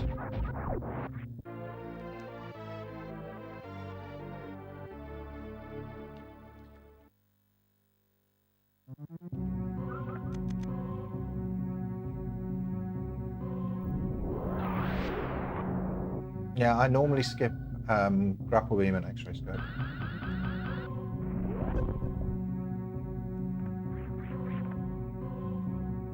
This is a jump where we have to turn off the high jump boots.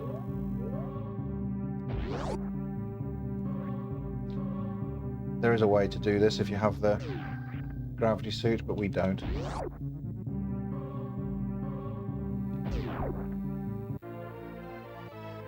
And there will be some tricks I will do to skip time a little bit. I'm not going to show this bit. This is a secret that people can find for themselves.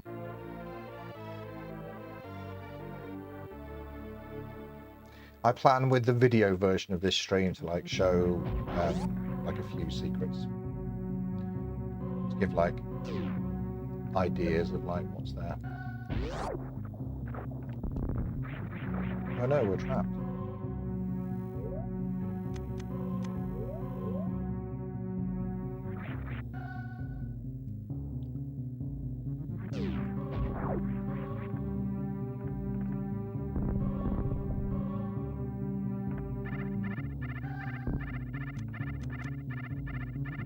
Bye, Flappy Dude. Unnecessary in this game.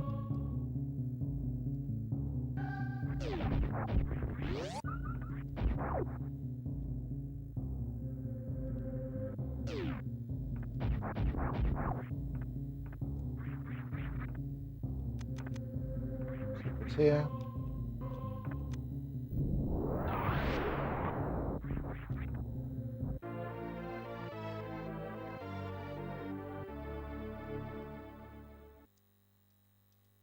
Like the X-ray scope is for. I kind of love the X-ray scope because it's for beginners and speedrunners and nobody in between.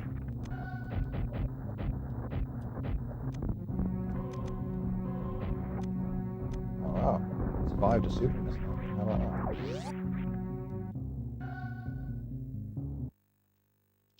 that? And we're back in Brinstar's green leafy area.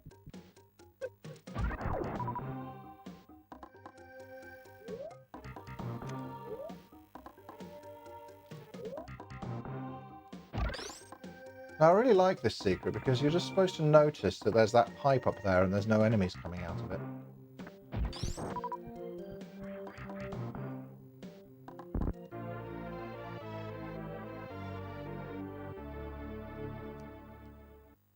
It's good stuff.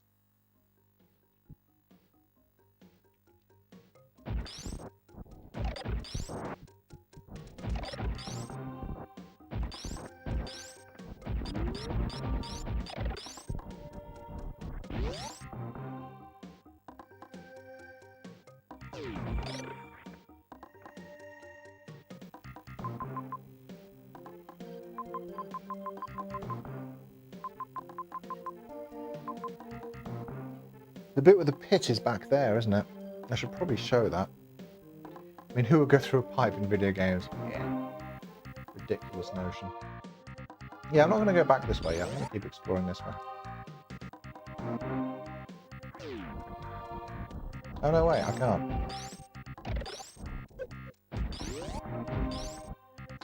Forgot about that. Silly me.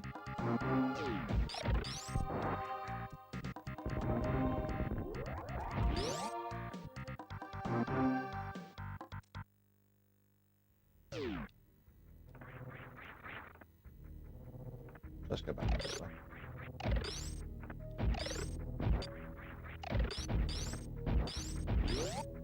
Because I do want to explore a little bit more back in that area before we continue onwards, I think.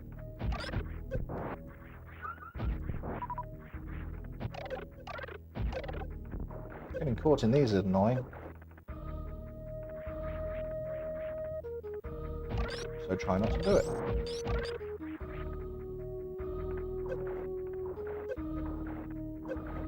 I'm following my own advice now.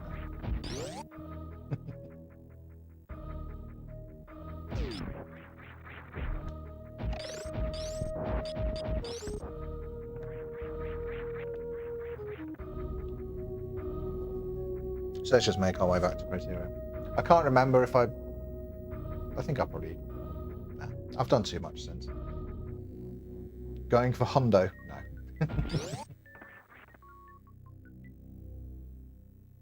The goal with this 6card21 is that I want to record a video introducing newer players to Super Metroid, and that means going a fairly standard sort of route, picking up some secrets, but no, not going for 100% because I don't actually know where everything is, and I don't really have much interest to learn, to be honest. I'm not that type of gamer. Let's refill.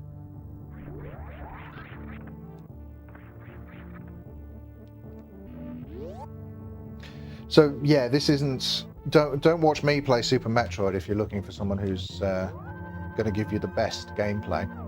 I am decidedly medium. Well, no, I'm all right at it. You know, I'm not.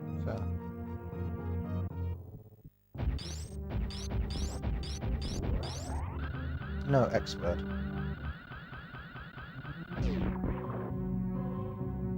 All right, so this time we'll go this way.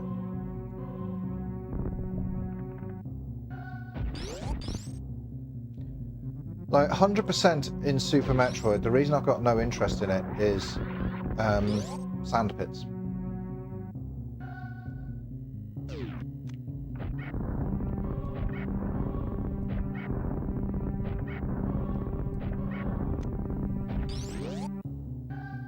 I like to explore the bits that I like to explore.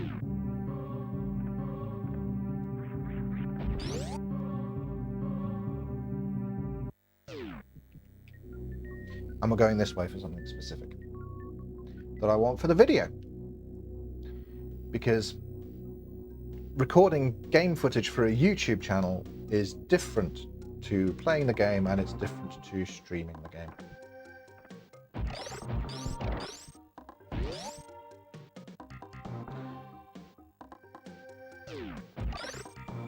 It's been so long since I've gone this way with the speed booster.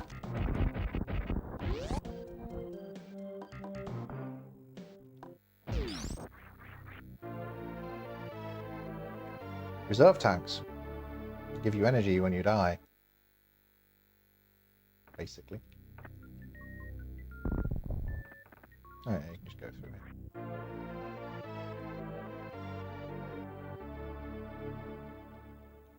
So yeah, we're not doing hundo, but it just looks a lot like it when I do things like this.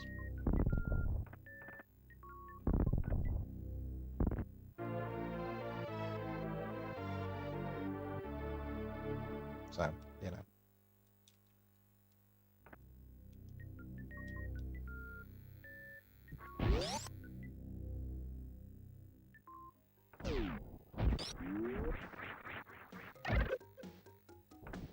Oh yes, we're meant to realise that we can't go back through here, so we have to find this way out of here. But it's good because the game gives us more super missiles for doing it. Or your first super missiles. If you can do the mock wall.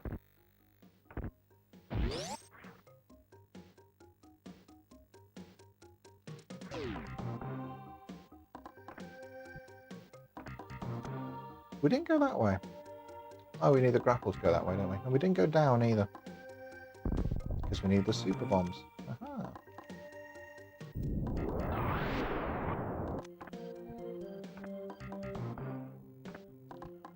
And then we go down here. Yes, I know where we are. I know what's happening.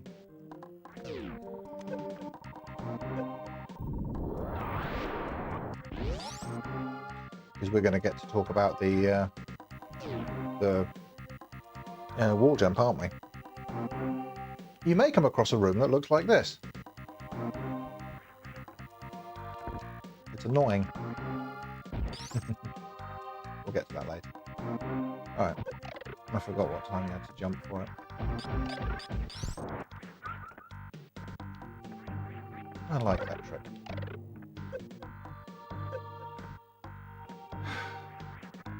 Hit that everybody loves. Yep.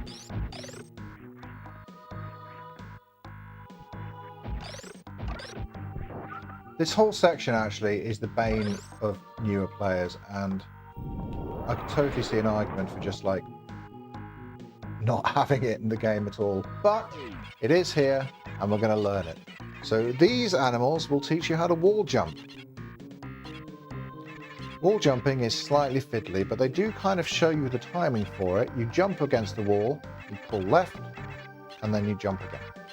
And then right if you're going off the other side. So you jump, pull back, and then you see Samus changes. When I pull left, you see if I pull left, it sort of changes. So that means she's ready to jump back, and then we just press jump. And it's easy once you get a feeling for the timing of it. But you have to do quite a few wall jumps before you get a feeling for the timing of it. And even now, I still am not perfect.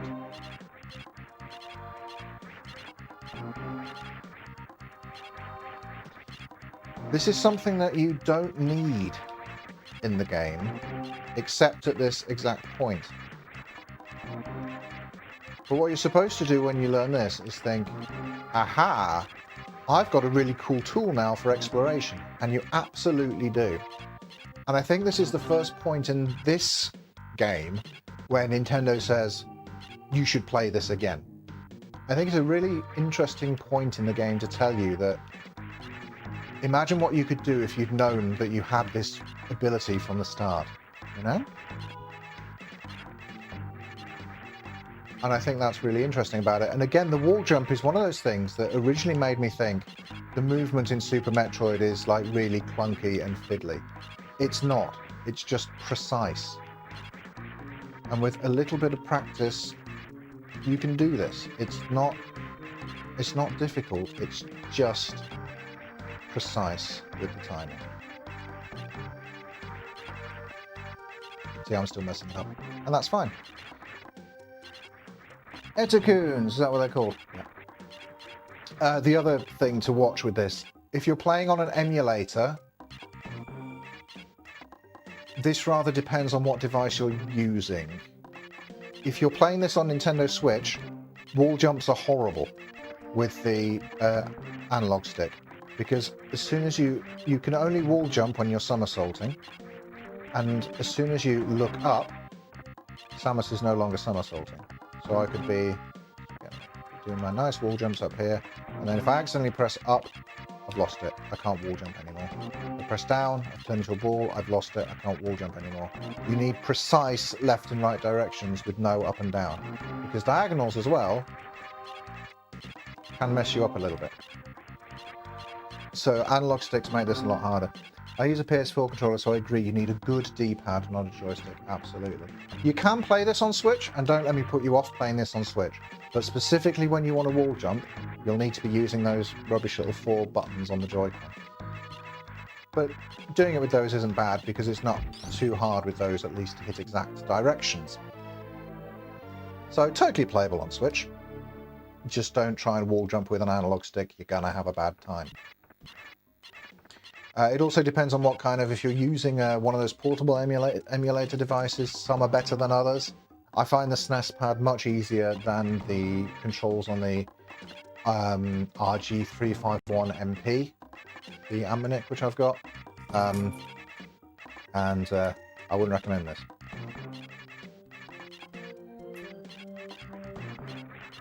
Wall jumping on the RG Nano is not a good time, I've tried it. Never actually played this one. I love the original on NES one. That's really interesting to me, that someone will have played and loved the original NES Metroid and not then immediately played this. Like, fair play to you. I mean, we've only got so many hours in the day. You know, what you choose to do with yours is obviously your choice, but it's an interesting one. I'm going to go back and get that E-tank.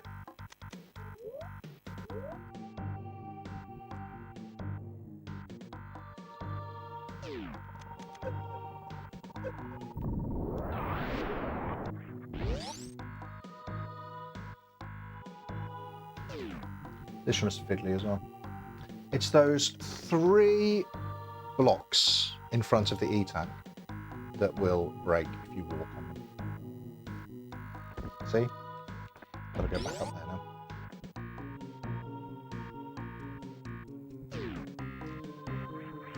Fortunately, I have a very patient chat.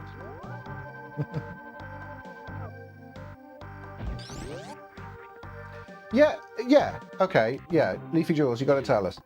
I got the SNES really late in its life and I mostly moved to PC gaming by then, meaning to give it a try though. I absolutely do.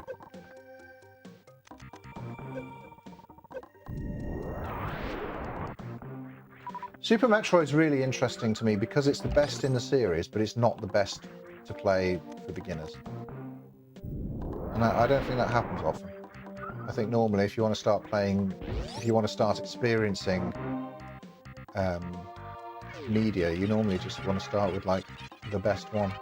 Oh yeah, that's the other thing, by the way. If you're learning the wall jump, you only ever have to do a single wall jump to be able to complete the game. If you've fallen down here already, this bit is entirely optional. But if you've fallen down here, the only wall jump you need is this one.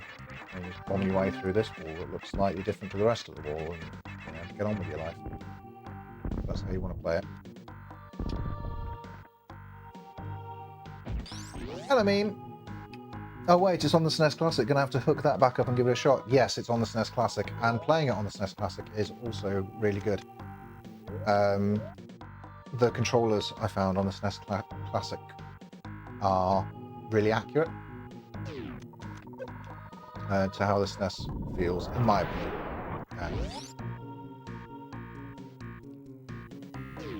And there may be people who speedrun more and know the difference, right? You.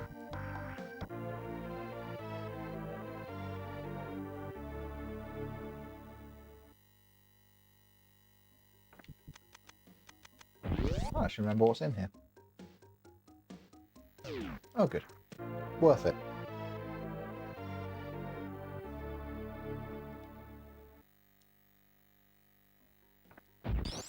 Anything else in here? Nope. And that's how you check.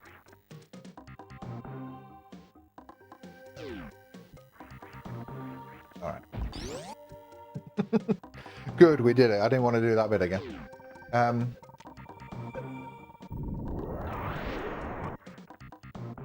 Yeah.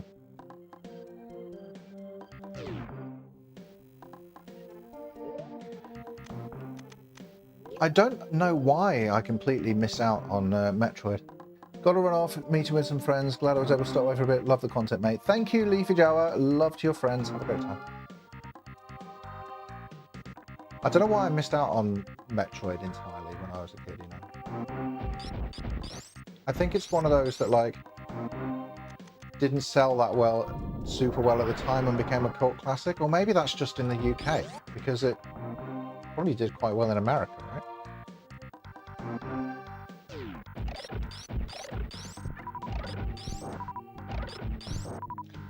And now we're going to learn from some more animals. Because remember this wall earlier that we bombed through that took ages? You can also speed booster it.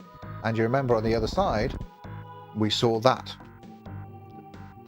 also needed the speed booster to get through. And this is the second time where we find an animal who will teach us tricks. I wish that worked in real life. I wish Minerva could teach me. There's a tripod attached to this. How can we do this? There we go. I wish Minerva would teach me how to curl up into the tightest, cutest little circle.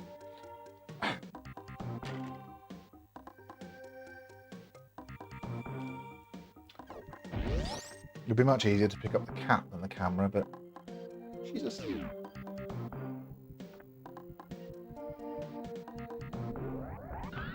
Again, it's just do what the animal does. And it's really, like, it's animated really, really well. It's really clear how it runs, and then ducks at the end, and then jumps. And that's all you've got to do. And again, cat turning into a morph ball. Yeah. She's such a little morph ball. Yeah, I don't know why it just keeps hitting its head though. Alright. And you think again, ooh, what can I do with the Shine Spark? Which is what that ability is called. Much more than you think, is the answer. It's kind of underused in this game, but you know, there aren't many places where you have to use it or get much benefit from using it. Oh yeah, we need the wave beam to be able to come through here, don't we? And the grapple beam, apparently. I'm paying attention.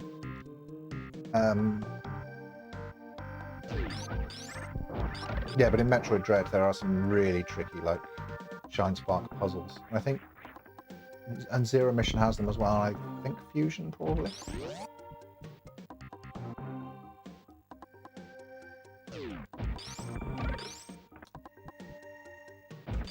Super Metroid doesn't as much. Super Metroid, pretty much all you need to know is being able to jump straight upwards.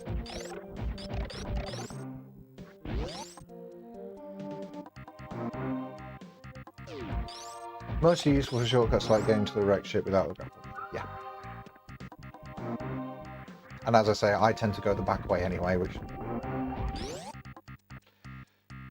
you don't need it for that. But yes, going the front way into the wrecked ship with that, absolutely.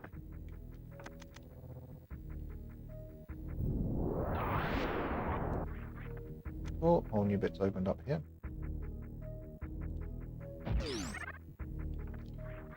This is where I need the grapple beam. I think it is, isn't it? Yeah.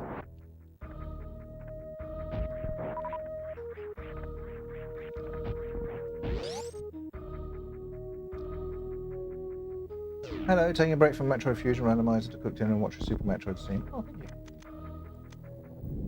What are you cooking? Obvious first question. Hee. Good timing, wasn't it? Take an energy refill here.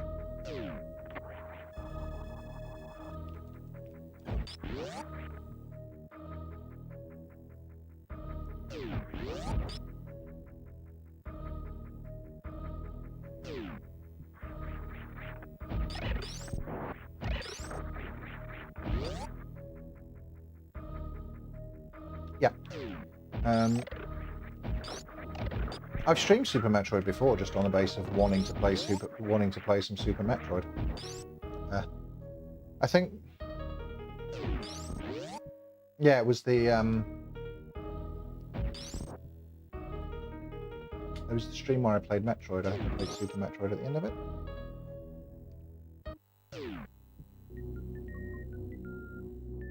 I don't know.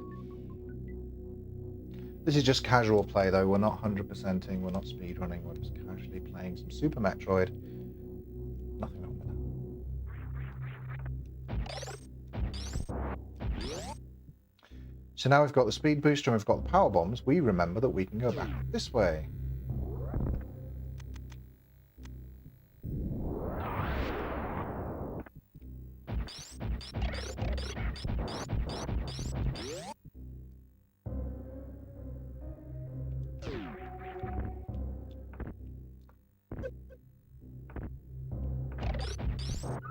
There's some missiles up there if you have an awful lot of patience.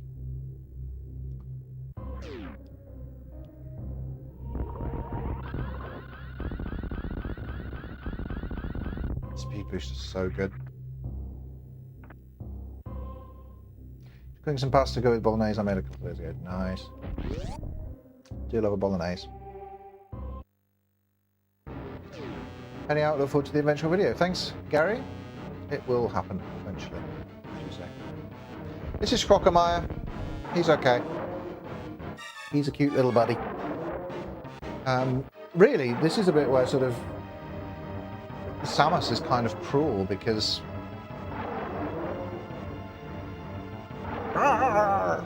he just wants to chat. You know, we've come into his lair and he just wants to, like, talk to us.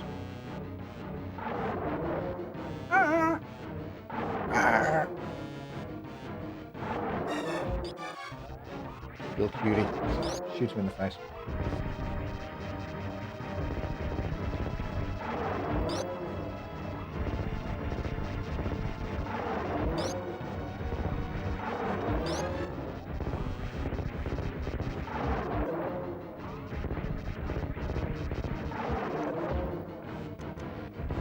And then only after we've shot him like quite a lot does he start fighting back.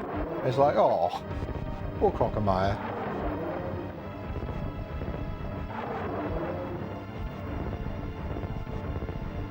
Like, actually the saddest part of the game is why I'm going to make fun of it. Oh no!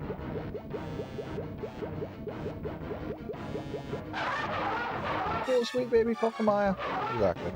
See, brutal. What was that for? Yoshio Sakamoto. Why would you do that to him? The other thing that kind of slowed Claudia down a bit when she played this, there's a cutscene that happens here, but it doesn't happen if you just stand around here. You've got to actually get quite close to these spikes to trigger it. But why would you get close to the spikes? So, I suppose because you've got nowhere else to go. Oh, look!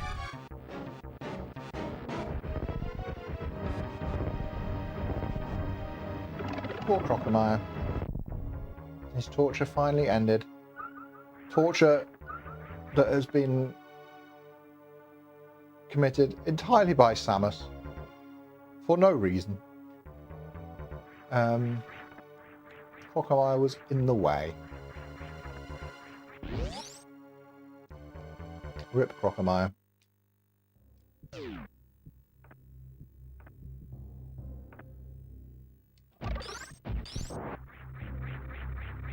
Oh yeah, also, you can get up here. I'm not gonna.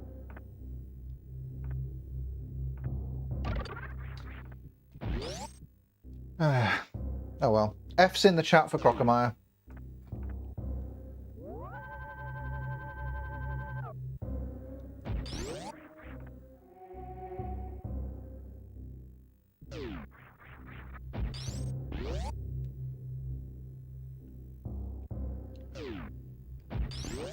I think there was a model of Crocomire in Zero Mission which was cut from the final game. Really? That's a shame. I'd like a model Crocomire. Background of the videos. Cool.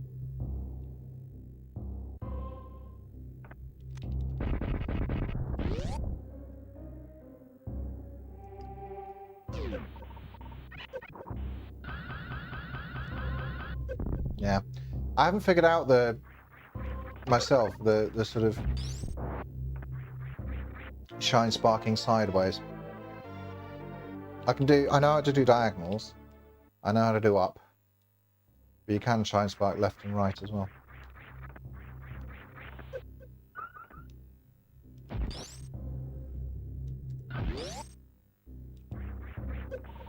Yeah, because anytime I press left, it just moves left. Right.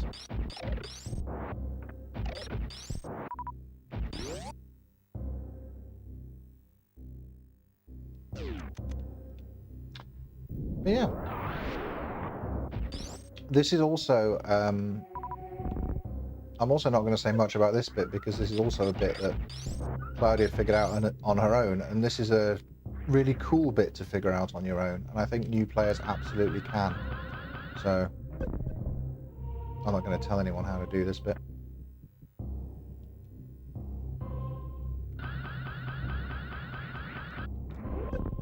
Not too far.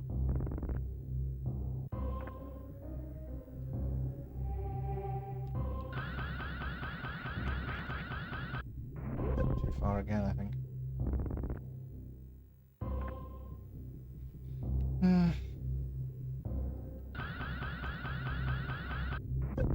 Not far enough. I presume really you're meant to do this with the grapple wheel, aren't you?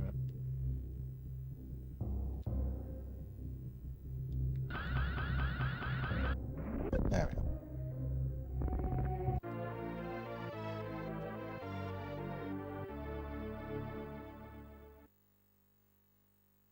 Good times.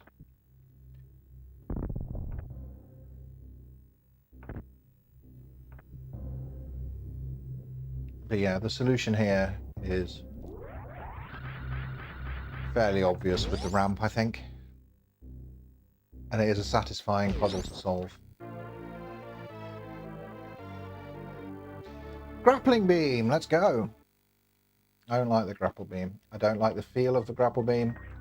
That's one area where I really don't like the movement in the game, is specifically the grapple beam. Like, it's not obvious to me. The physics just feels off on the grapple beam, you know? You kind of have to let go, like, fairly late in the swing, I think. And then you sort of stop in midair. It's very strange.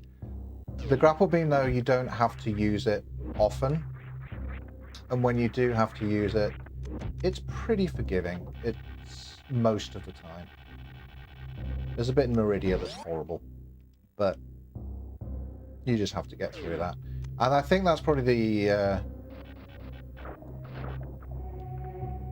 one of the few parts of the game where someone's going to say to me, yeah, this part sucks. And I'm like, yeah. All I can say about those grapple beam parts in Meridia is that the rest of the game is worth it. For horizontal shine sparks, stop, jump, and then immediately press the D-pad in the direction you want. Okay. At least that works in all the other games. Probably works in this one too.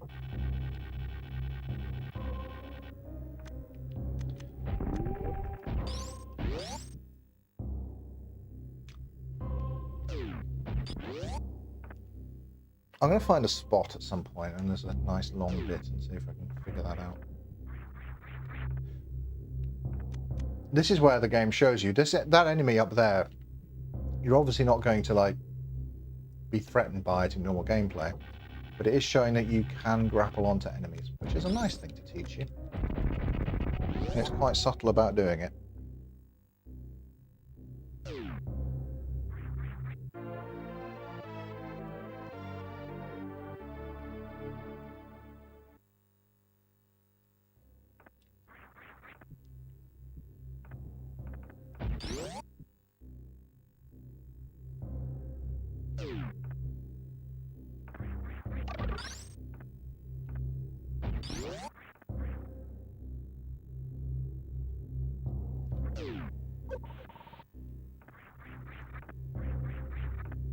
Okay.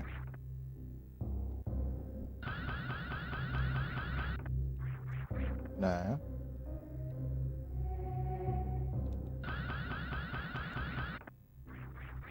It's really tricky in this to know, like... There we go. Hey, you did it. Not sure how.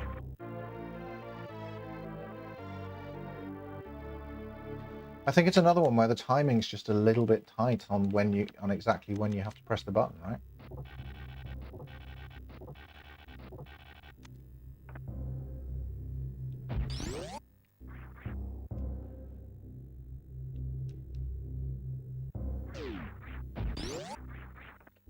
Cool. Let's continue adventuring a little bit.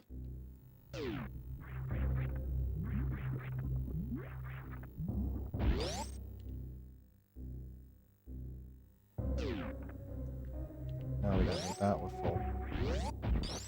I don't think we need to go this way yet either. We could though.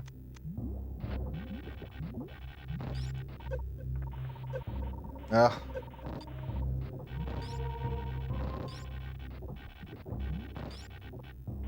See?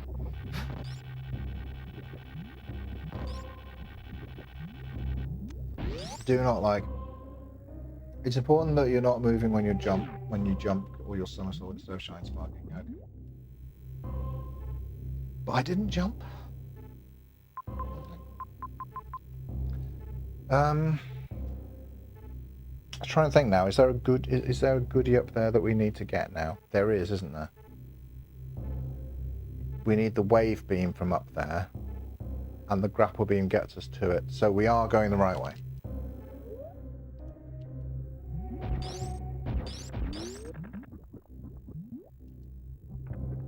Again, anywhere where I'm like stopping and thinking, it's like I'm stopping and thinking about the normal expected route for the game.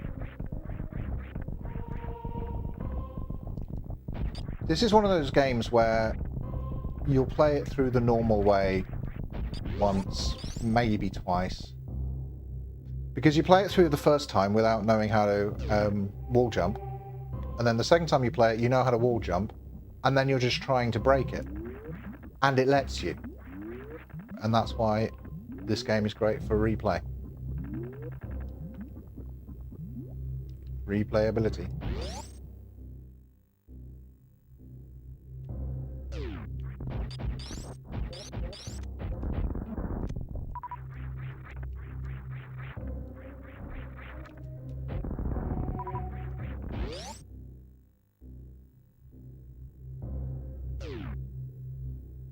I'm going to leave the high jump on this time. It's a little bit fiddly with the high jump, but it's fine.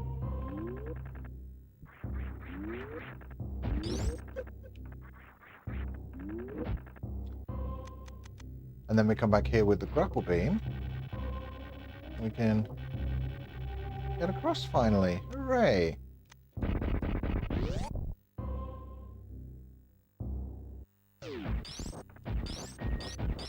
And we're rewarded with the wave beam.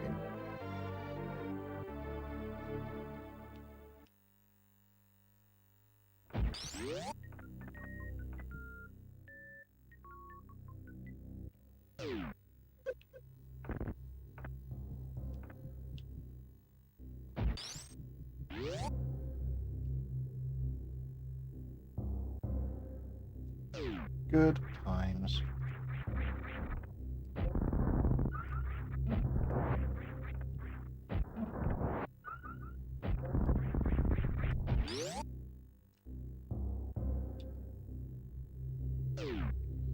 And then we can go back over this way.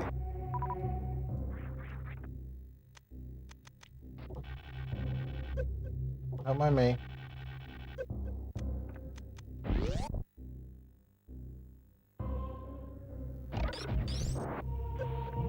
This is a cool room. I felt that this room was kind of reminiscent of the original Metroid somehow, with the look of it, but also just the sort of the holes in the wall somehow had that feel to them. There is an easy way of doing this one, isn't there? Just go down here, is it? Yeah. It gives you a lift.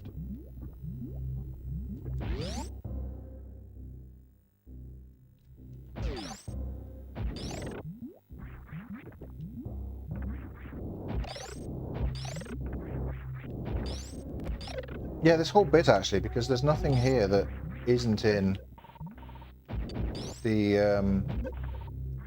original Metroid in terms of obstacles and stuff. Even down to these little weird little green platforms that break when you shoot them. All the enemies are from original Metroid. It's cool. I like this bit. It's fiddly, you know, to play through, but it's, I don't know, it feels like a callback. I don't think it's really necessarily a callback any more than anything else, apart from the obvious bit at the start where you go through the bit of Brinstar that was in the original game. But, I don't know, to me it feels like a callback, and I like that.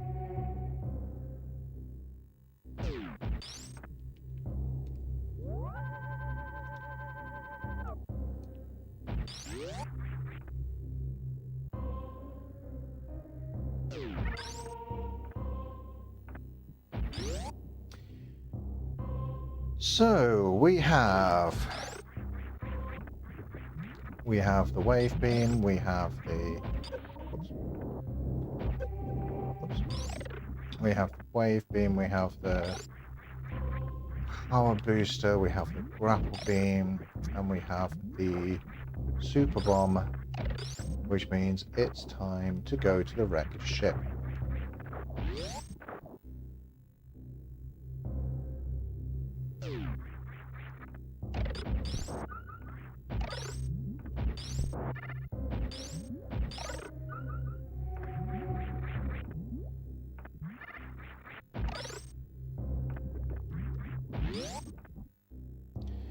And we're not taking my usual route to the wrecked ship. We're going different.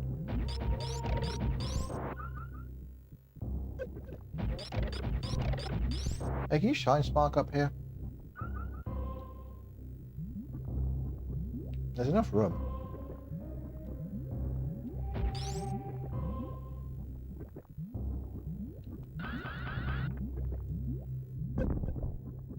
Maybe if you don't miss.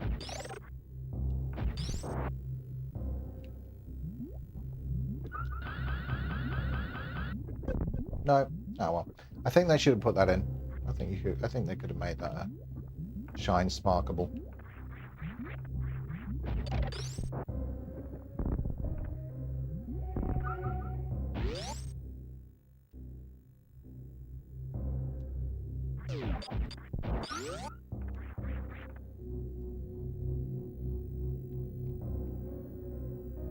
The normal route, the intended route of the game, does take you kind of back and forth quite a lot, doesn't it?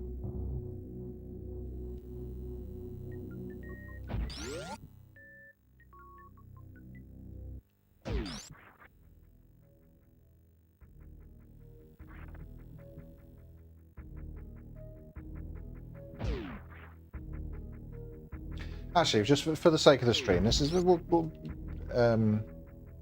cut a few bits together in the actual video.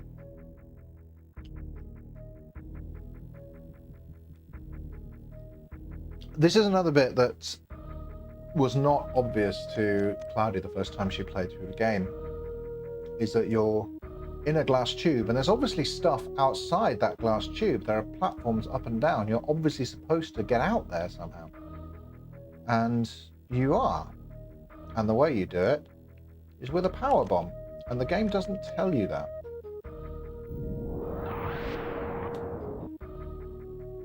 It only actually cracks when you move.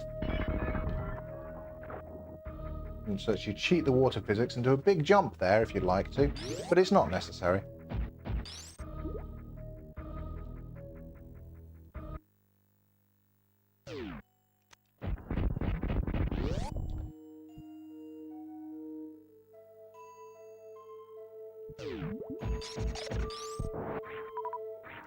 This is Meridia, and you're noticing that if you've come here early, you're noticing that movement is difficult.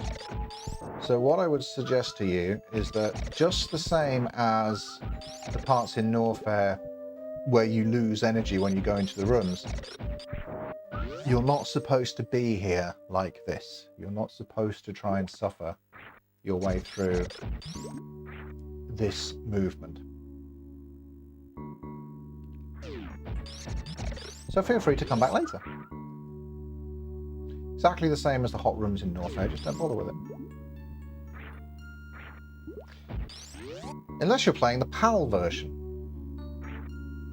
where you can actually do that jump incredibly easily.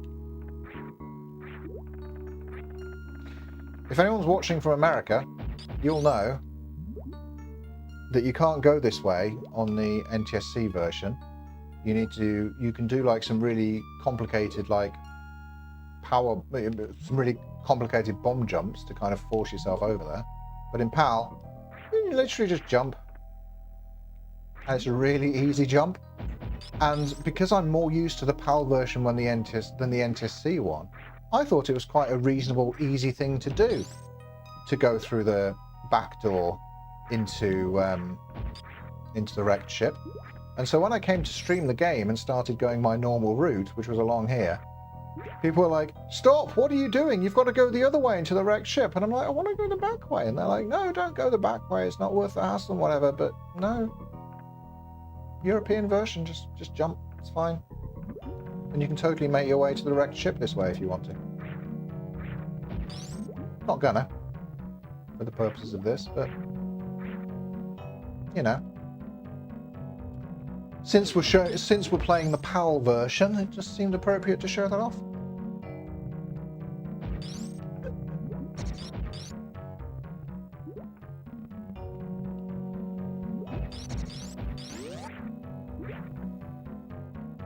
What we're actually going to do is find our way back on track to go through the intended part.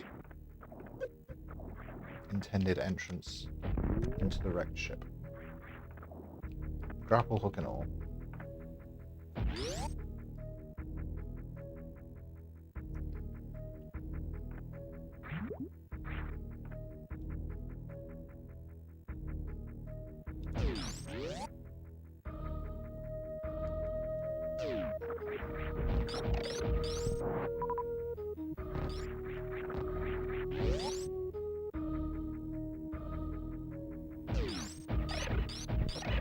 But I don't know why that jump works in the PAL version, but not in the NTSC version. I think it's because I'm assuming, anyway, it's because of how the physics are a little bit different in the PAL version to the NTSC. For normal playthrough, going the normal route, it doesn't matter which version you're playing. But if you start doing tricks, it does make more of a difference than you would think, especially with that bit in Meridia. The reason is, games in PAL run at 50 Hz, games in NTSC run at 60 Hz, so 50 frames a second and 60 frames a second, as you probably already know. That's interesting in itself. So what Nintendo did, and a bunch of other developers, but Nintendo was, always very good at it, right from Super Mario Bros. Onwards, is they would speed up their games so that the games would feel the same. Even if you were playing it at 50 frames per second, they would speed up the movement so that it would happen at roughly the same click as when you're playing at 60 frames a second. And that's a really nice, thoughtful thing that Nintendo always did for their European games. I say always, they started with Super Mario Bros. That's a long time ago, but there are Nintendo games before Super Mario Bros. Where they didn't do that. But anyway, the way they did it varies in different games. I think what they did with Super Metroid is they basically just upped Samus's move speed. I think the enemies might be slower in the PAL version, not 100% sure, but they sped Samus up. And I think that changes some of the calculations that happen with the physics. Because I think that's all they did. I think they just upped Samus's move speed. And for most of the game, that's fine, but it's that jump in particular, in Meridia, where the per frame calculations of how much to move Samus down when she's in the sand are different enough, you can just jump through it. It's a good time. So now, we're going to make our way over to the wrecked ship. Finally collected some stuff, we saw it earlier.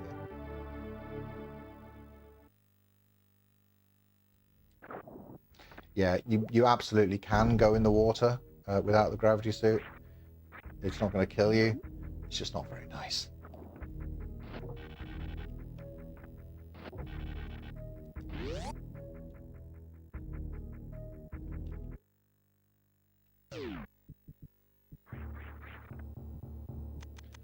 So we're going to grapple away all the way to the wrecked ship.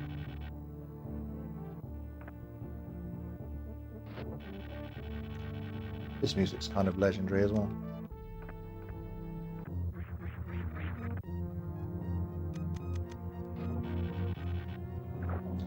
Oh, well.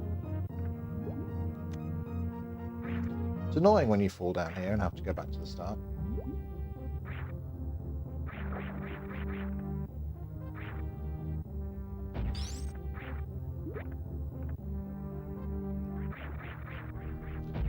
The grapple beam is an exercise in patience, and that's really me, to be honest with you.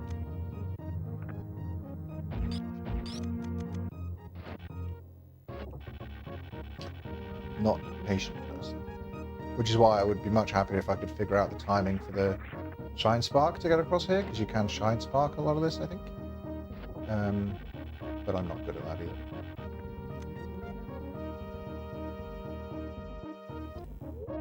And actually, I'll be having an easier time if I just turn off the hygiene boots at any point.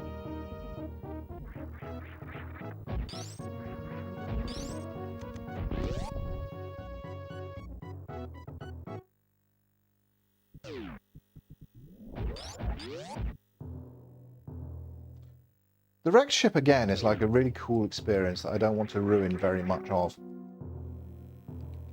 But Oh, well, a little bit. There won't be... The video that results from this stream will be low spoilers. It won't be zero, because I think that's impossible.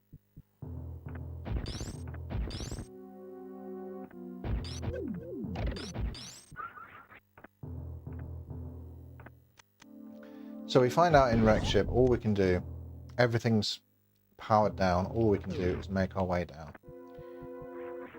This is where you see, we'll see here that even the map station can't use it. Completely powered off. So we need to find a way to restore power to the wrecked ship before we can properly explore it. Not just getting that map, but also activating a lot of the doors. And we know what this eye means. There's a boss here. And this is the second of the bosses that you'll face. Those 4 big bosses that we saw in the big statue earlier on in the game. This is Phantoon, and Phantoon is hard. And Nintendo has designed this game not to give you any save states when you first get to the wrecked ship. So you want to make Phantoon easy, and no one will blame you for doing so. The way you do that is, contrary to every other boss, just don't use the super missiles. It's not worth it. Because super missiles make Phantoon mad. I'll switch to the super missiles. I can show that off.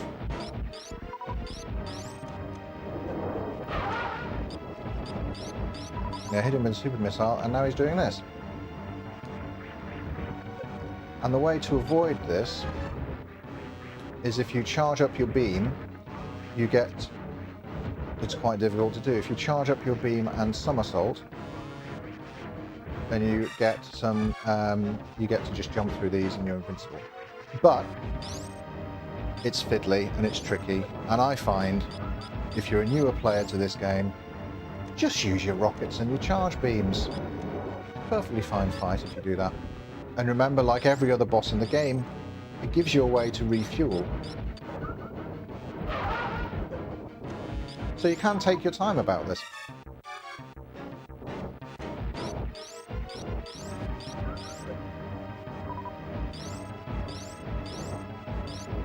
One thing I will say though is you could pull out your super missiles, like if you find you're getting low on health. And then, quite reasonable, hopefully it's just one super missile to finish him and you can give that a try.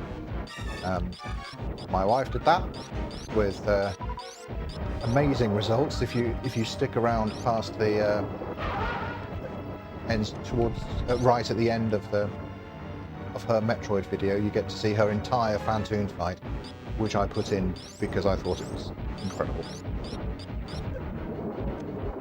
Like, just a really good Phantoon fight.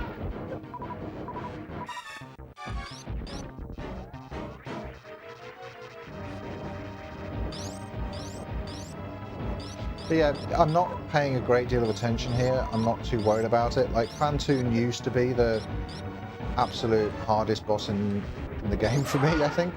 But with just a little bit of practice, having played it a few times, I can do it while talking to you.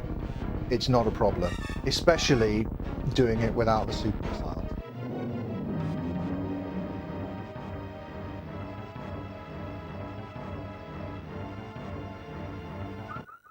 And there we go, the power's back on.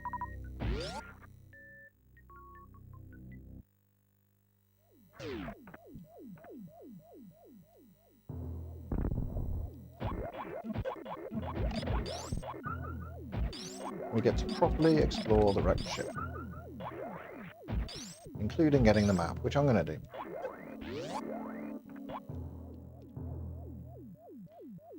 Not necessary, I kind of know my way around the wrecked ship pretty well. But that's it. It's not a big part of the map. Big part of the game, rather.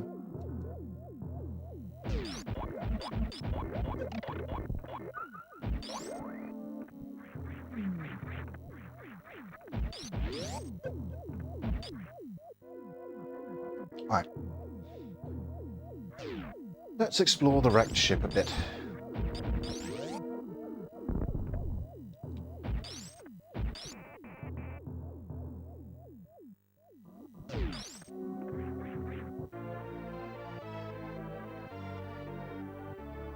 There's quite a lot of goodies on the wrecked ship. And it's another one of those where there is kind of a wrong way. There is one way that you definitely don't want to go. I think.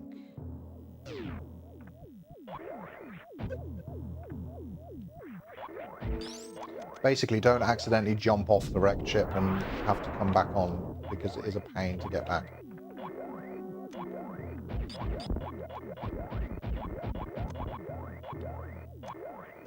Get out of the way, please, dude.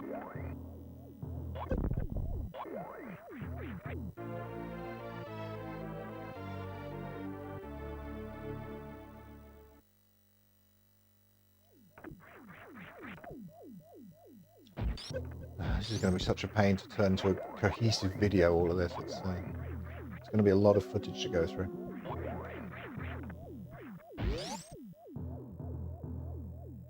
Plus, I forgot to start recording at the start of the stream, so I have to hope that the feed on Twitch looks alright. I can download it and use that in the video.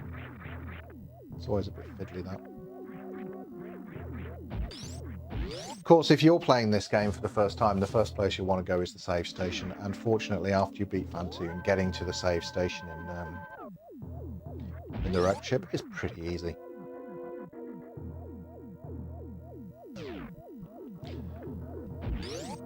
Like everything, save early, save often. We can't go through here yet. Or can we?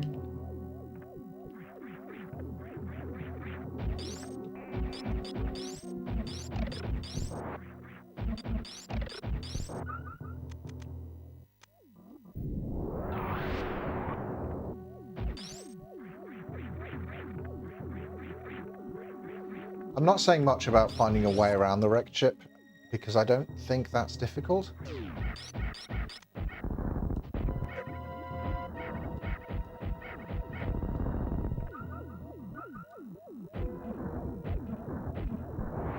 think like it is fairly straightforward, like top to bottom, blow stuff up, you know?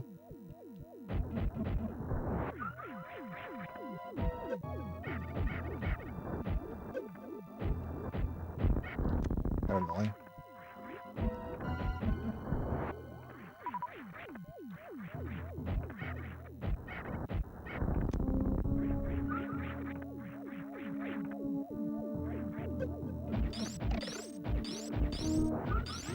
I'm going to open that door, but I'm not going to go through there. The doors on either side of this room open when you've defeated all the enemies. And it's kind of a pain to get through. But now I've opened that door, it should stay open. If I remember rightly.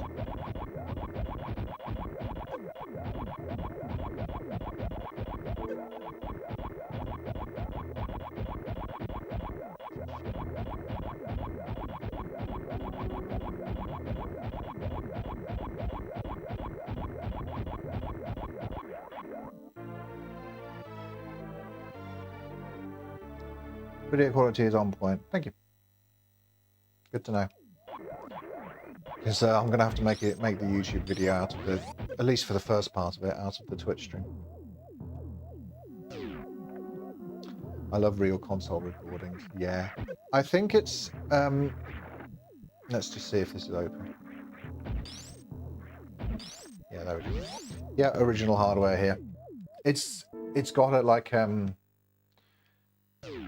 I feel like emulator filters don't get you quite there to this look. Although the I think my capture device kind of takes out some of the color. I think the colors look better on my actual CRT, but that's fine.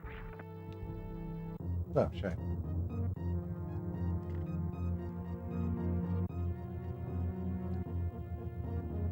See, she just looks a little bit more orange there, right?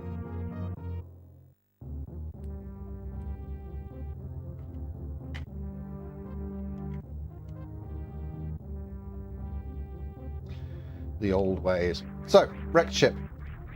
You will find yourself in this outdoor area here, and one gotcha of this is that you'll be thinking, oh no, I mustn't fall down.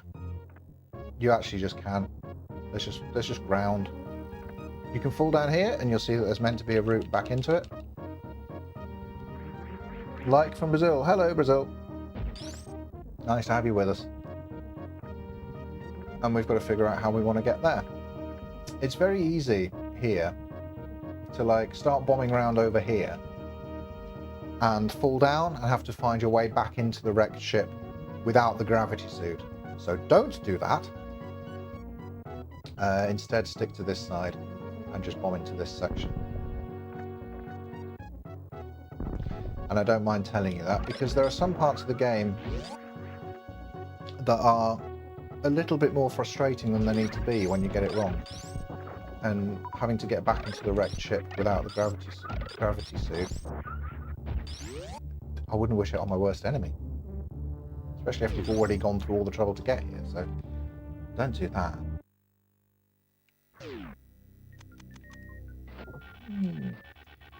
When you see these, and there's lots of like grapple points on the ceiling, I often find it easier to just stick close to the ceiling and just keep firing like that. When you're at the end of your swing, just all I'm doing there is just holding the diagonal and shooting. There's gaps in this, so you can't quite do it.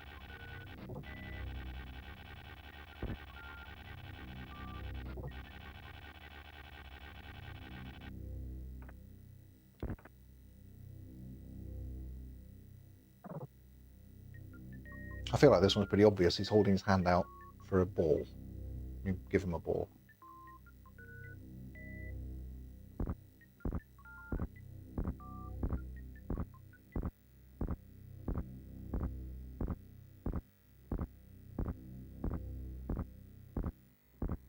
No.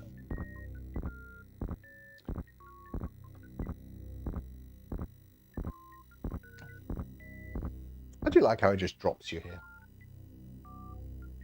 Glad it did as well. But.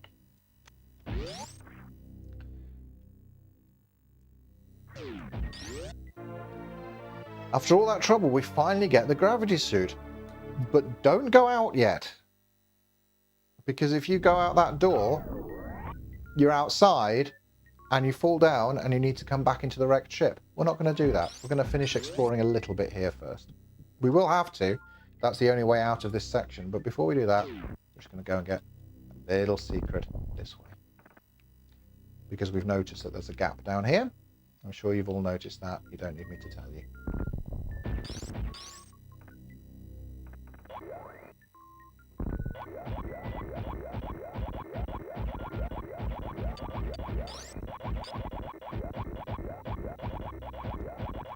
Also, I like that as a little hint that those blocks turn into the speed booster icon.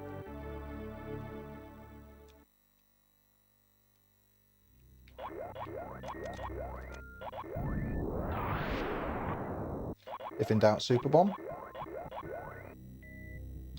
I think it's pretty obvious what the game is telling you to do here as well. Remember that shine spark we learned? You don't even have to think like, which one do I go up here? It's just the one at the end.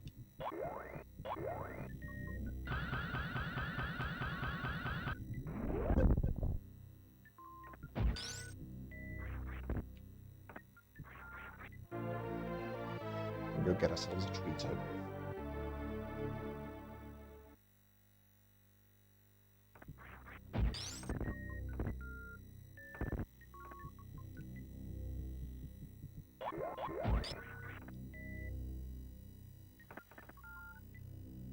And talking about original like console recordings from original hardware. Here you go, we're going to drop. Told you. But now we can move in the water, look, and it's much easier to get back. So talking about original console recordings, I'm recording this using one of those like really cheap SCART to HDMI adapters from Amazon. So just to let you know, anyone can stream original consoles. It's really not that expensive to get them hooked up to stream and record footage from them. The quality isn't the best, but it's fine.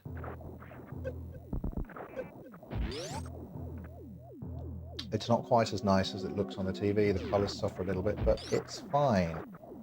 And to me, I would prefer watching this than watching emulated footage, I think. You know? It's a personal preference, though.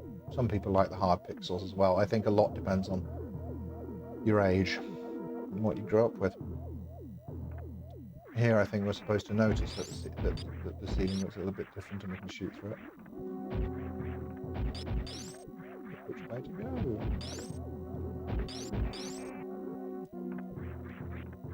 It's the middle one.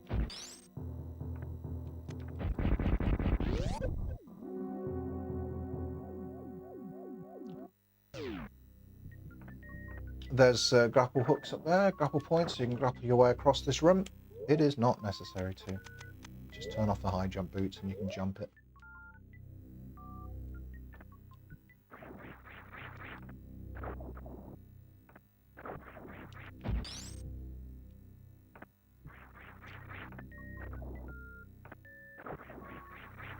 See?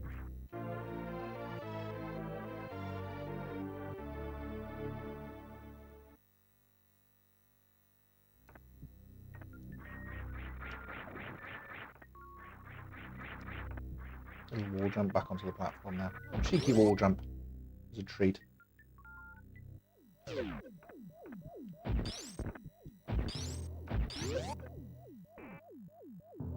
we'll go out the back way.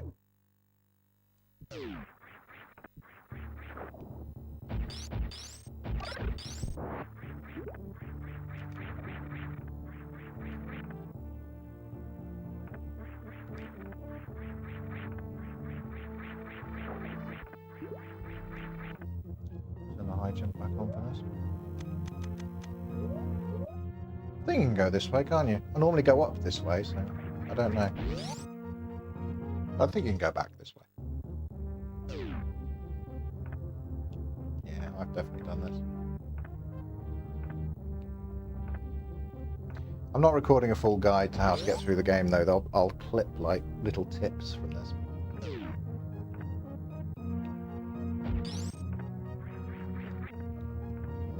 Gained going this way, is there? Okay, just fall down here.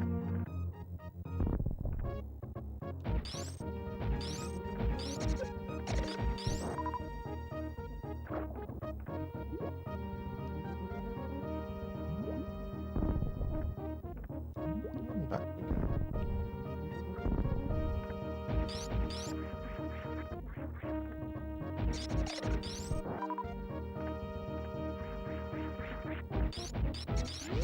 This room's fiddly to get through, but it's not hard. It's just fiddly.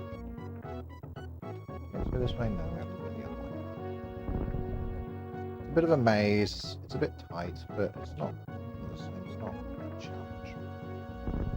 Particularly.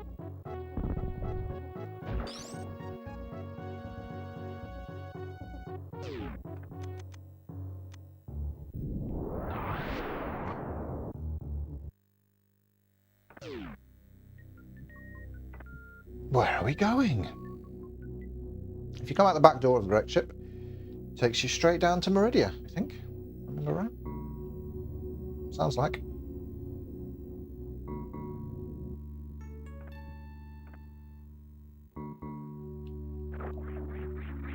You could equally just go out the way you came in of the wreck ship and come into Meridia through the glass tube that we broke earlier.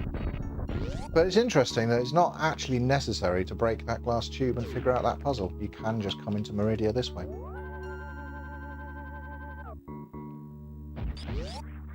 If I remember right. If not, I'll cut this bit out of the video.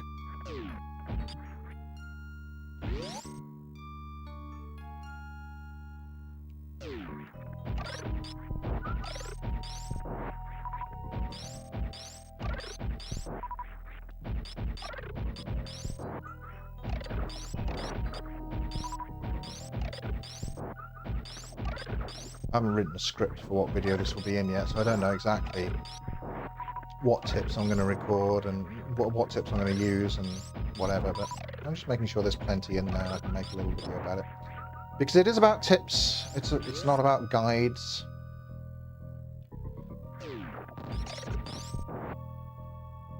The best way to enjoy old games is to get hints and tips. Just like what Nintendo Power used to give you.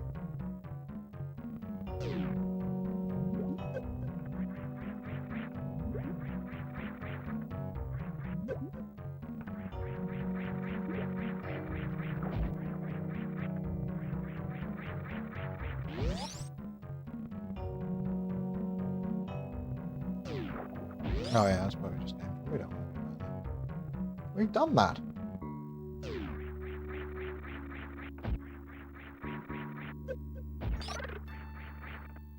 I'm gonna go...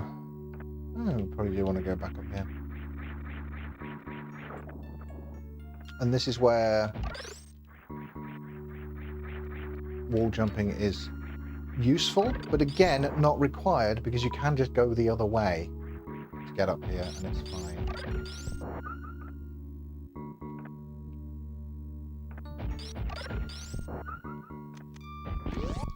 But the game teaches it to you for a reason, and it is useful. For getting around the game a little quicker, and opening up some other routes that you wouldn't otherwise be able to take. What's to the right here? I can't really remember.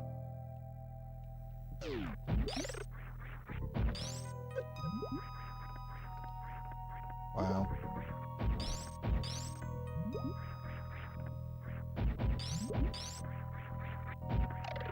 Even with the gravity suit, this room's annoying.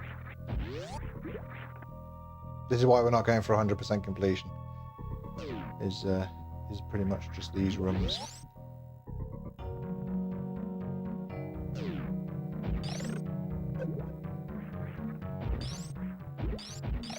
Yeah, that took me ages the first time I played this. I remember having trouble with that.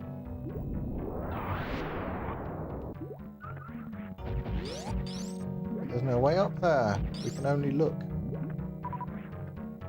For all that trouble. Oh, I'm heading to the spring ball, aren't I? That's another one I normally skip. I'm having a good time just finding the bits that I never normally go to.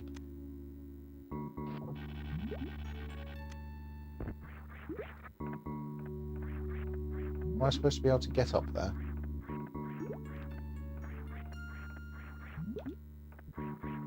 Yep. And then more wall jumping. All of this is optional though, and I'm pretty sure when I first played the game through, I didn't do any wall jumping apart from when the game taught me to do it. I think I pretty much just forgot about the technique again until the second time I went back and played the game. You know, until I went back and played the game a second time. Which is perfectly fine, by the way. People find wall jumping difficult.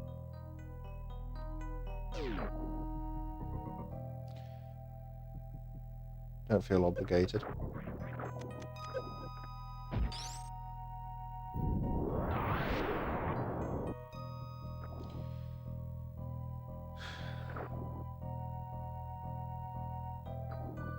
A bit of a wait now.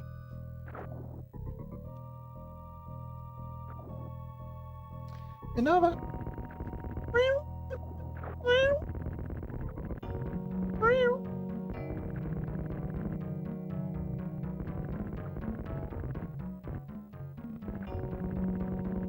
Do you ever just like do a stream and then forget you've got people watching you and just start talking to your cat?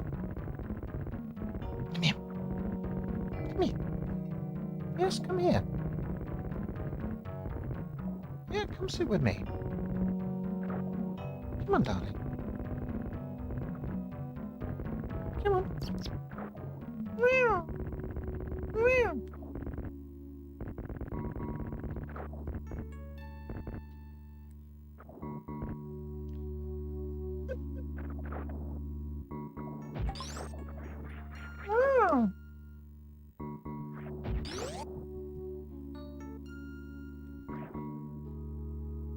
When you get to this bit of the game, just find a cat to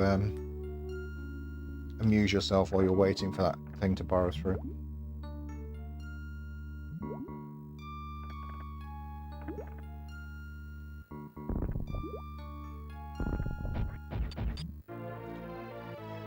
I think of the spring ball as being like entirely a convenience item. Is there anything that it actually gets you that you can't get otherwise?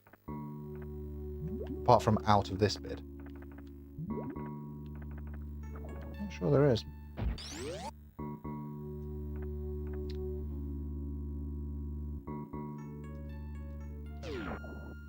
Again, it's one of those where I don't normally collect it, so I don't know for sure.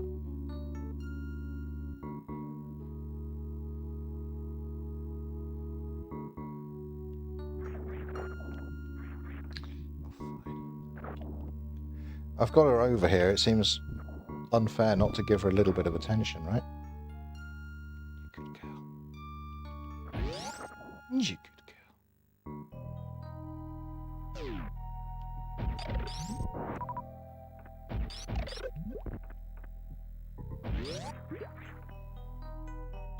You good.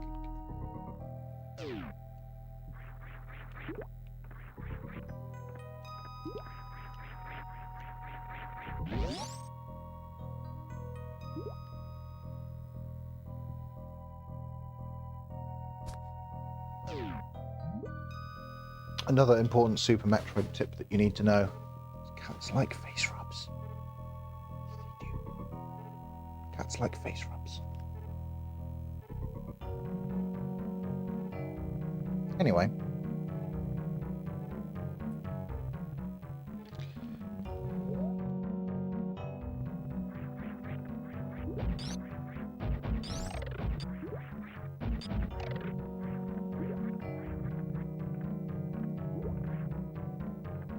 Annoying moving through this section.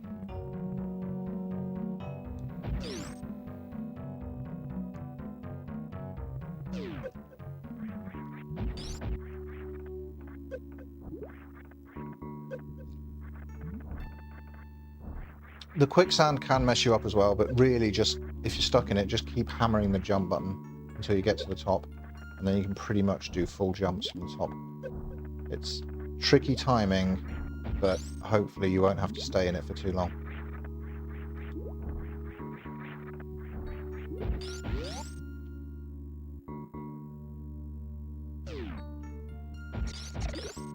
I'm settling down now, Minerva. Hmm?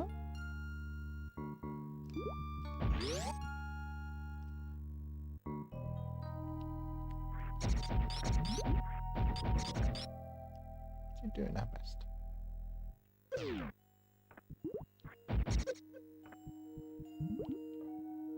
Oh yeah. I forgot we've got to go this way, which means you do have to break the tube, don't you? Don't normally go through here. What's through here? Oh, the map. Okay. Of course it's the map. Meridia's pretty big, yo.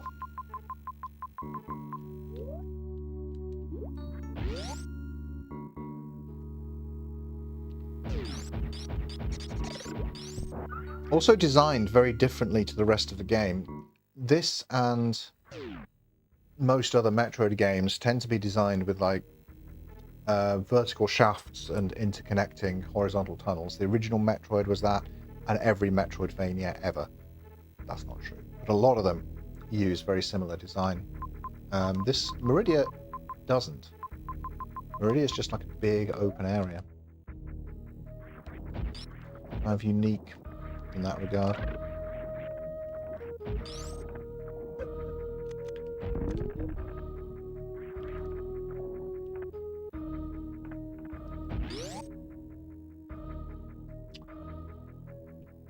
Meridia's like the Marmite of the game because they made it out of yeast.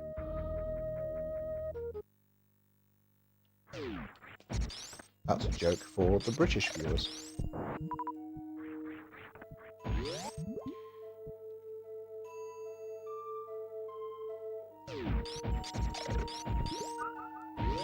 Actually, we won't do that.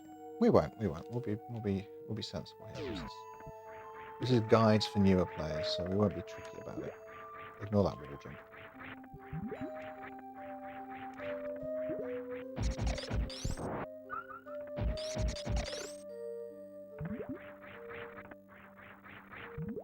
See that?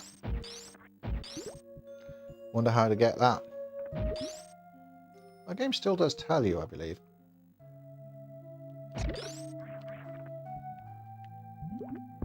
See? Speed booster. So that's where you need to shine spark straight up to it. And if you follow it straight down, there is a straight path that ends with this little plant. So let's just do that. It's a bit fiddly, this one, and I don't know if it's really worth it for the time it takes just to get like a single missile pack, but I don't know, I kind of like doing it.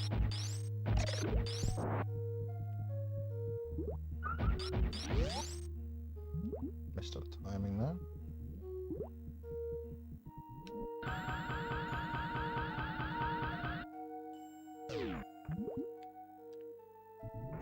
Timing to do it is really tight though.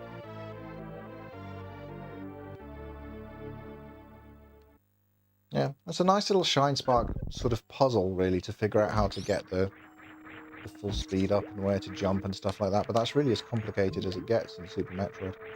What I mean about wall jumping is that just occasionally I'll just do a casual wall jump because it's just slightly quicker.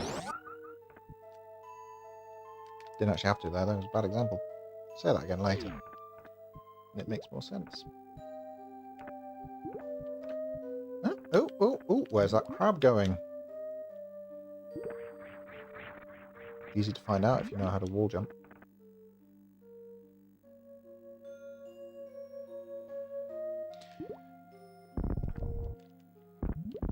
Wall jumping is not necessary to master to complete this game, but the game definitely rewards you for using it and getting the hang of it.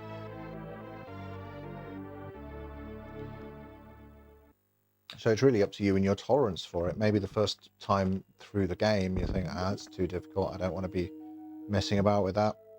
Alright, just play the game, it's fine.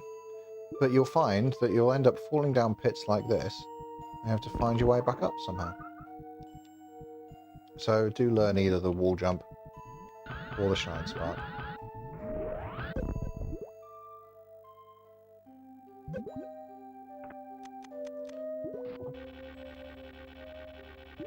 If you get on these guys with the grappling hook, the grapple beam is really tricky physics-wise, I find. And this is actually a part where I have got through this whole section before without using the grappling hook, just by shine sparking, wall jumping, and I think I did this one by bomb jumping. Last time I played this through.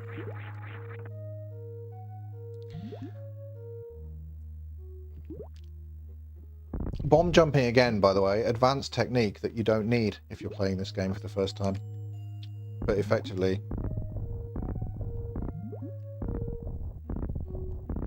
you can just infinitely bomb upwards.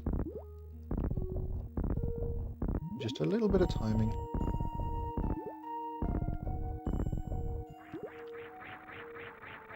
But I messed it up, so I'm going to go back to the grapple beam.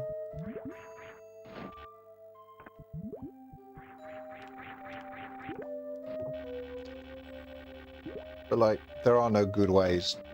There are no good ways to do this section. It is what it is, in my opinion. It's just always fiddly to get up to that door specifically, and any way you find to do it, don't worry, No one will judge you.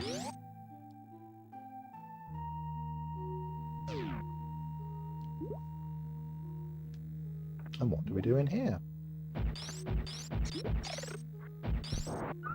Oh look, there's a guy down there. Maybe we go down.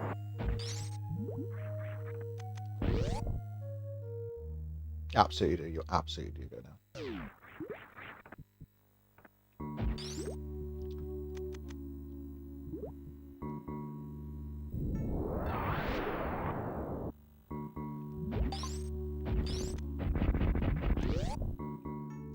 There is in the game, I've not gone to get it, but there is in the game the X-ray scanner, which will help a lot in Meridia. So if you're new to the game, maybe you want to go and get the X-ray scanner before you come to Meridia. I kind of know my way around though, which means I forgot to get the X-ray scanner first. I'll get it later and show it to you. YouTube is a visual medium.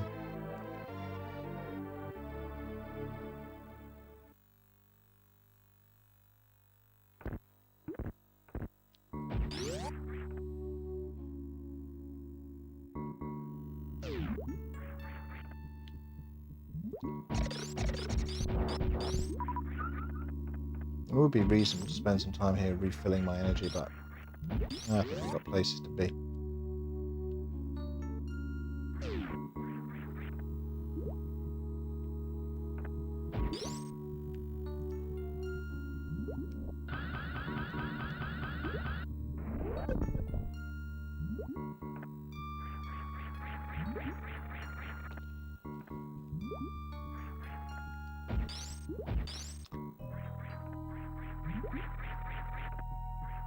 Oh, getting up there looks really annoying. Again, Shine Spark or wall jumps. Very, very good. Learn one of them. Meridia is always the last unsettling bit, just when you thought the game cannot scare you anymore. Is it? I don't know. Meridia's definitely got a vibe. But I think that Metroid's always been horror games, right? So it's kind of got to have a little bit of that.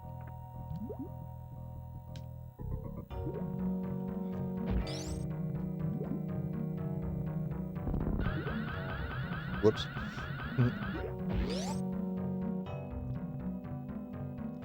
Meridia feels off.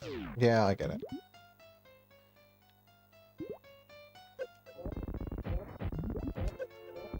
This thing definitely throws super missiles into it.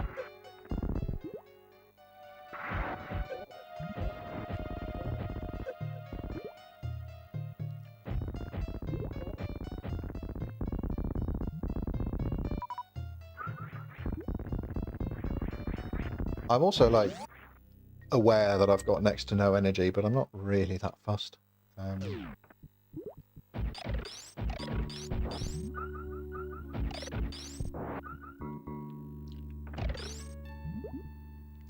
In fact,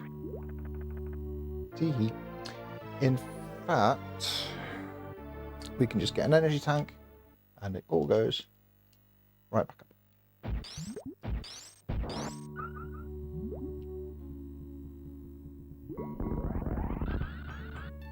There is a longer route to get that energy tank. I like that way.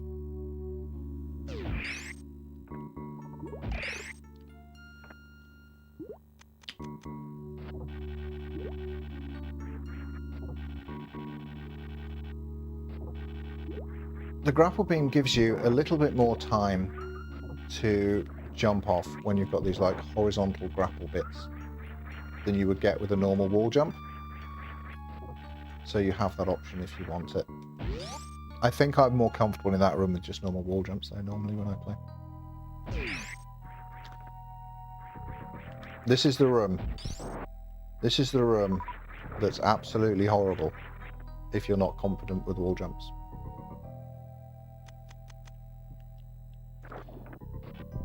Because you fall down, there's quicksand at the bottom. You need to grapple beam your way up.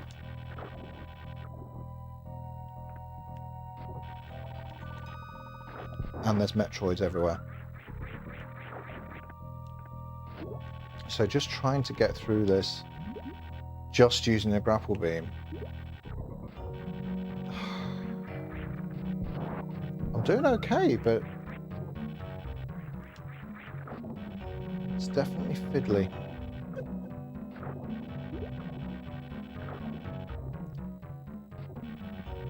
Like, I hit that first try, and I think that's the first time I've ever done that. So we're going to keep it, but yeah, hitting that is really hard. But if you can wall jump, you just get a little bit more flexibility for how you move around this area. Yeah, it's another one of those. Yeah, it's fiddly, but the game rewards you for learning to wall jump by taking out something that's even fiddlier, which is having to grapple your way around that room.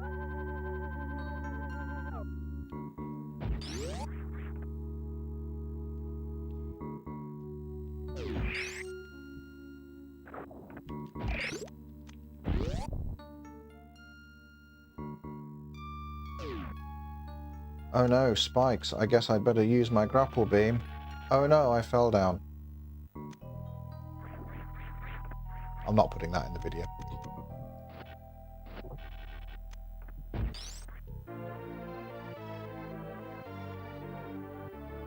This is another cool room where discovering that these spikes aren't spikes is just a natural thing that will happen. And it's a nice discovery.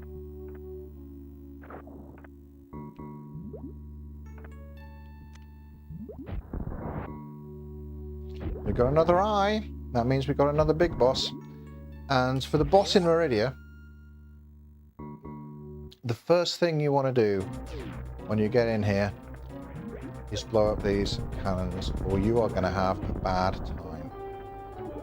There's a little while before the actual boss comes out, so just go around blowing these up.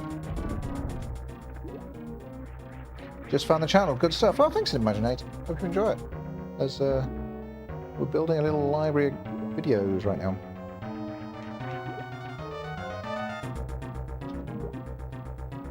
Okay. I'm going to just take a second and check the player's guide for this because I've completely forgotten this boss's name. Let's try and pretend to be somewhat professional. Meridia's right at the end of this. Dragon, that's it. Know your nasties, Dragon. But this is a cute little picture. But this guide that came with the UK version of the game and the other guides, I assume, don't actually tell you how to beat this boss. I will show you how to beat this boss. So you want to start by throwing super missiles at him. But then he throws these sticky bits which are really hard to avoid. You want to know a secret? You don't have to. I don't mind telling you, if he catches you in one of these, he'll pick you up. And he'll start stinging you. And it's horrible. And I hope I'm in an okay position where this works. I'm really not sure, looking at this. But if you switch to the grapple beam, you remember those turrets you destroyed earlier? Well, they're electrified. And I don't think newer players would normally figure this out. I think this is something that you know. That you can just electrocute yourself and Dragon with you. And one hit kill.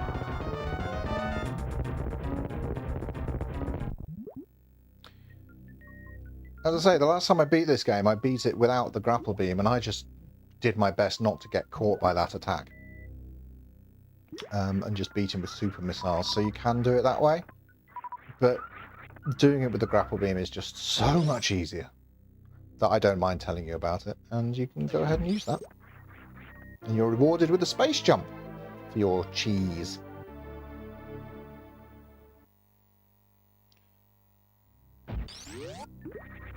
Cheesing the bosses is fine.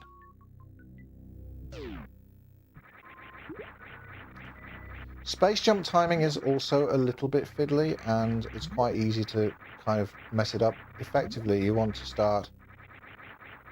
press the button, you want to jump just as you start falling down.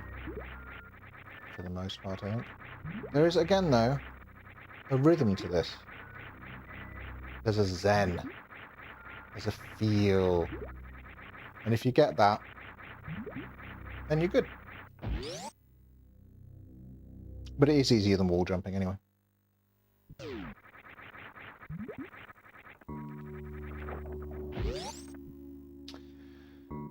And it certainly makes going back through Meridia a much more pleasant experience than coming in.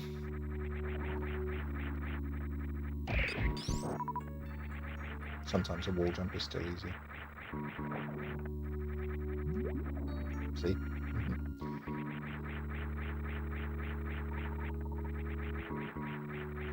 It's worth spending a little time trying to get this right, because you will be required to use this space jump in the last area of the game. This is where, when you get the space jump, is where the game starts to move into what I think of as the power fantasy phase. This is basically, we're in the third act of the game now. And this is where you start to feel like you can conquer anything, you can do anything. You've got this, you've got the experience, and you've got the skills now, and you've got the items in the game as well to make you feel like a badass. Of course you're a badass. You can fly. Space jump timing is much more forgiving underwater, is it? I think I'm bad at it generally.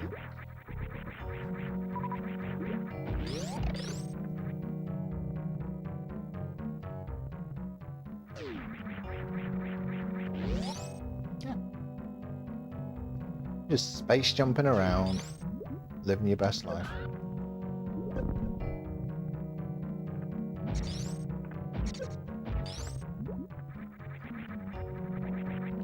This is what I mean about the game never forcing you to wall jump. Like, you can absolutely just space jump your way up long sections like that just by pressing left and right on the D-pad to keep the somersault going.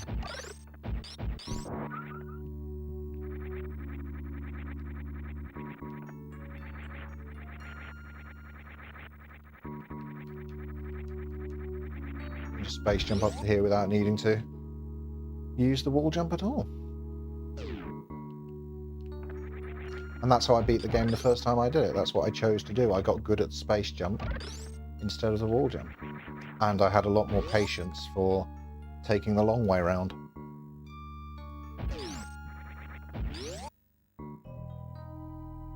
I think the plasma... Is the plasma gun optional?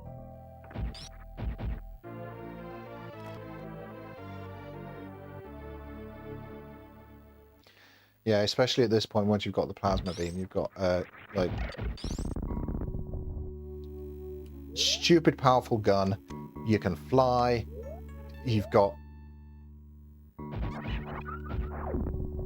There's more the game's going to give you to make you even stronger, but at this point, it's like, you think back to, like, the pea shooter and the gun you started with, and the rubbish jump you had at the start of the game before you got the high jump boots, and now look at you flying around firing off plasma beams.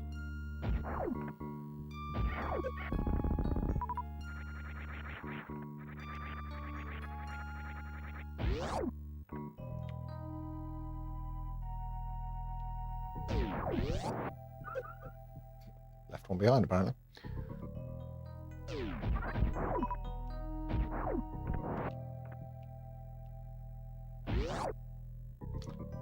And this is where it's a really nice time.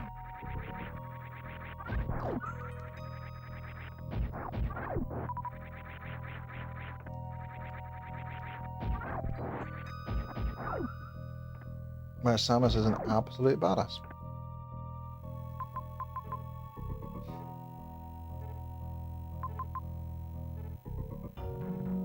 Yeah, there are definitely more bits of Meridia to explore, but I think I'm not going to.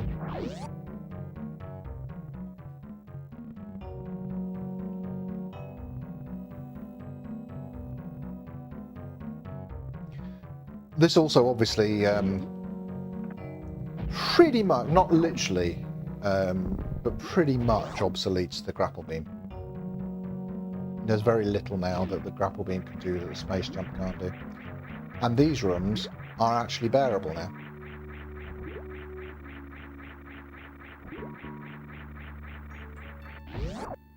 As long as you get the timing.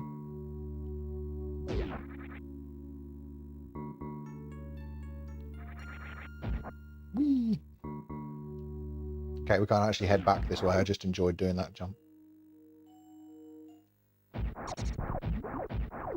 Like, these crab guys were really tough earlier. Now just like one-shotting them. It's crazy. So this is a nice part of the game where you can enjoy your newfound power. Whoops. And just go out and find some stuff that you might have missed earlier. So we're going to do a little bit of that. Not too much. I don't want to give... I'm not giving away a load of secrets in this video, but we'll do a little bit.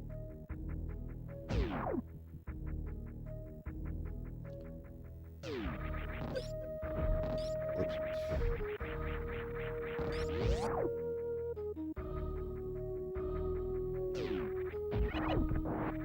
And this is where the game, to me, really starts to feel at its best. You know?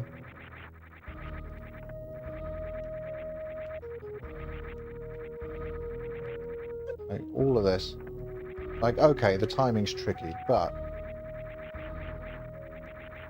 it's perfectly possible to get out there without using without having to freeze anything. And have a good time. Now, this is where we want to go, isn't it?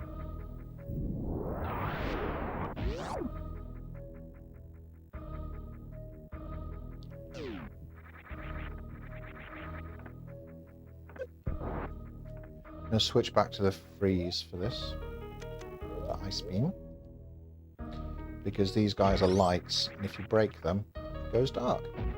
So just get the freeze, get the ice beam out, freeze them, job's a good one. Now, here we can grapple across this. I know I've got the space jump, but you probably come to this room before you get the space jump. It was a mistake on my part, really.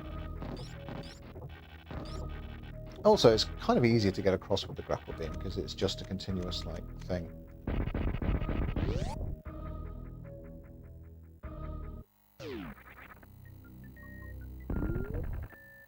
Nice, cute little lifts. And then we get the X-ray scope. The X-ray scope is very useful while you're exploring the game and being new to it. So you just hold down B, and you can't run while you've got the X-ray scope selected, so I don't tend to use it that much. And you can see a route back through here.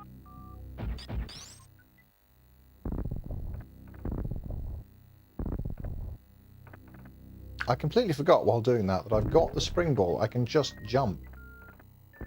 Look. Just completely forgot I had the spring ball for that whole section. Could have made it so much easier. We will space jump back there. And that, again, the X-ray scope is entirely unnecessary optional item that I don't tend to pick up for the route that I take. But it's just another tool the game gives you to make your exploration a little bit easier and to mean that you don't have to rely so much on guides and things like that to find the items you need to finish the game.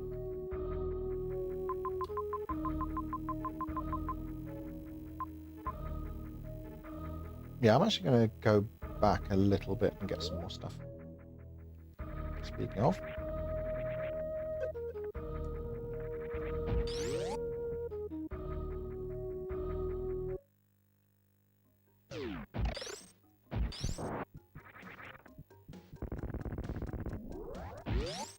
We can come back through this way now. I've got the wave beam.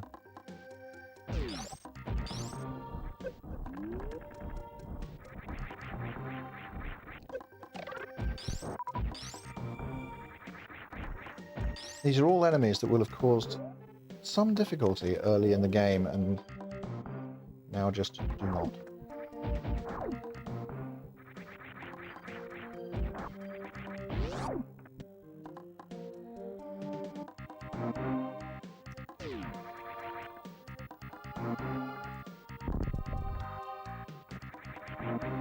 We can finally go and get some things around here now, can't we? Finally go in here and get whatever's this way.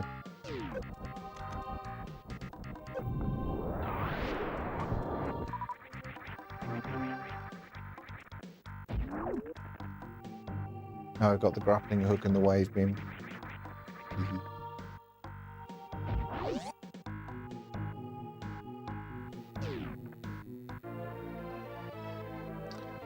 And it is worth, at this point in the game, after you've got the... let's see this in a sec. Yeah. I don't think I want to give away this one. I want to let people find things.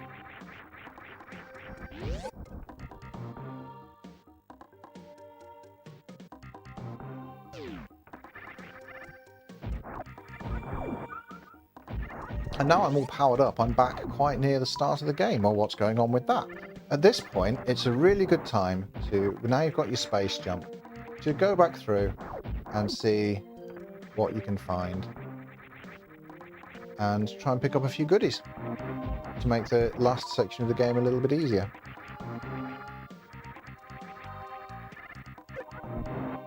I've picked up, I would say, quite a lot of E-tanks, rockets, or missiles and all of that, and it really does make the game a little bit easier for the late game if you've got more of this stuff. How do I get there? Oh no, I know how I get there, I don't necessarily know how one gets there.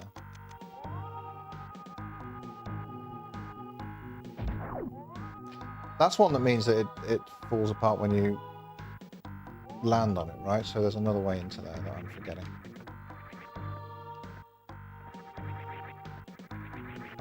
Doesn't matter.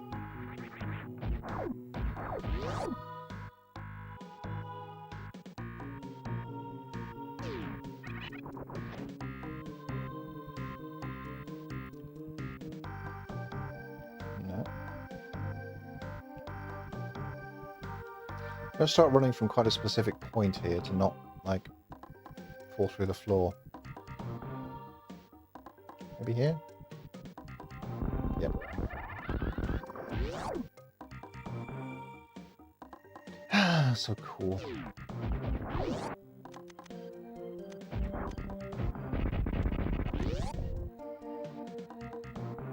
What was in here? Why didn't we go in here?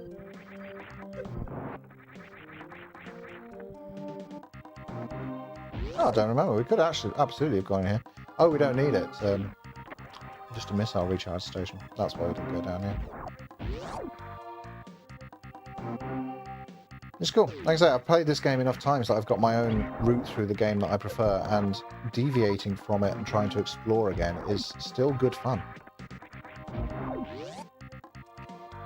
It's really worth getting into this game at the end of the day, because why would you spend your time like... Oh, I've been all the way down here. I need to do all this again. Why would you spend all your time like trying to play a game that you don't enjoy straight away? And there is a very good reason when it comes to specifically Super Metroid, and that's because repeat playthroughs of it are just as joyful as the first, if not more. There are very few games, I think, that are like that, where you almost have to get the hang of it in the first playthrough, and you'll suffer a little bit and it'll be difficult. It's still fun, but you know, it's tricky. And then once you've got the feel of the controls and what you're doing,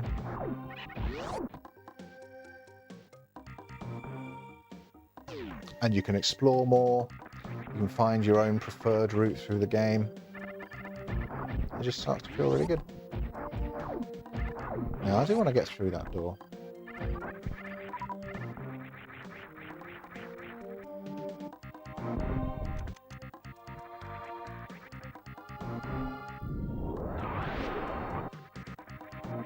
No, that doesn't do it. Right, I don't want to do that.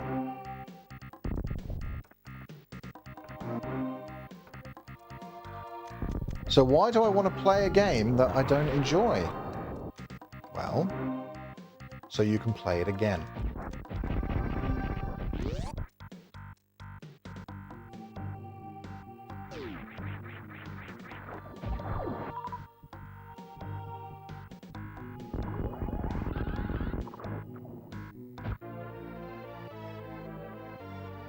So you can find all the goodies, find your own way through it, make it your own.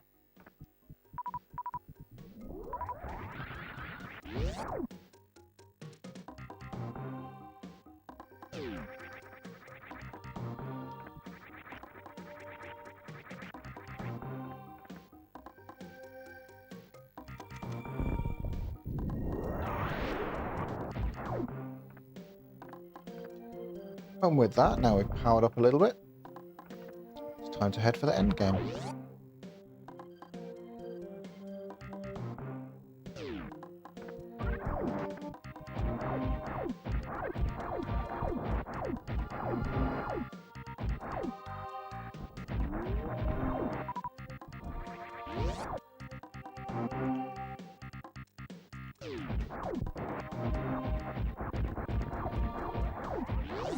There are definitely more secrets I can go and pick up, but I'm pretty happy with what I've got now for heading to the end.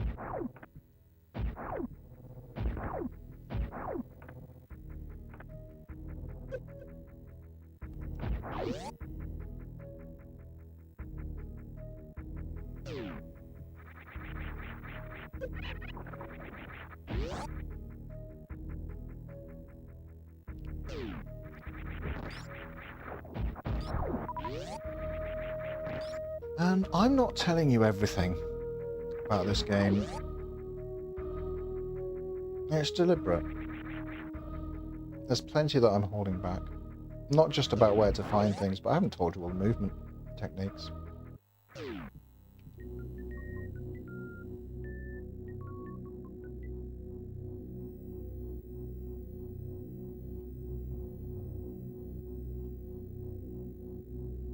I don't think I will. Because I don't think that's what this video is. I don't think that's what this video should be.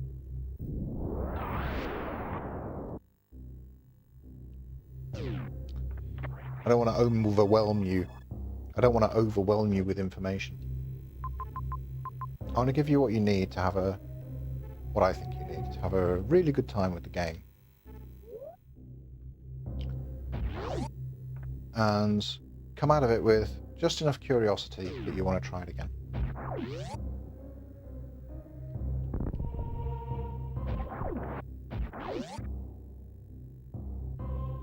Can we go in here now? No. Do you know what? I'm paying attention. Kind of. So I could go, yeah.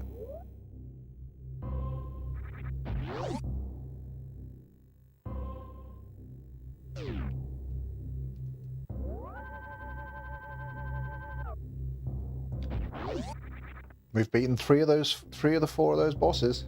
Let's go get the fourth.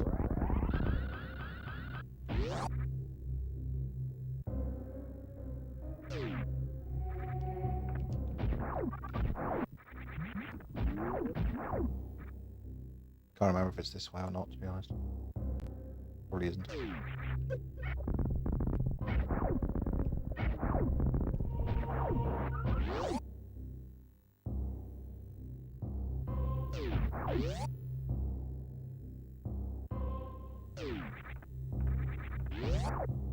Yeah, this'll do.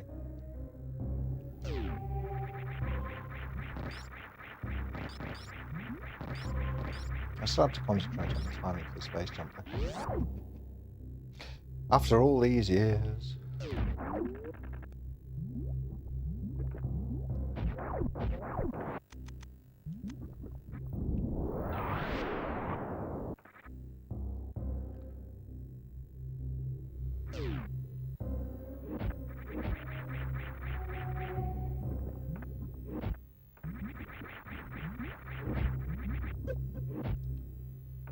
Ugh, this is fiddly.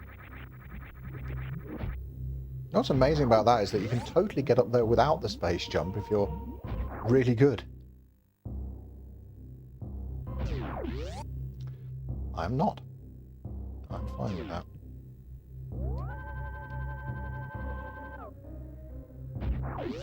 I'll do okay.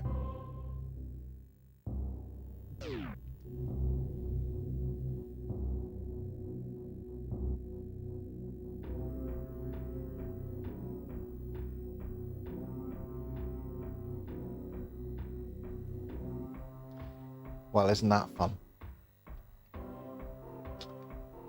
You know what, though? I'm going to stop streaming now. I'm going to leave the rest of this for another time.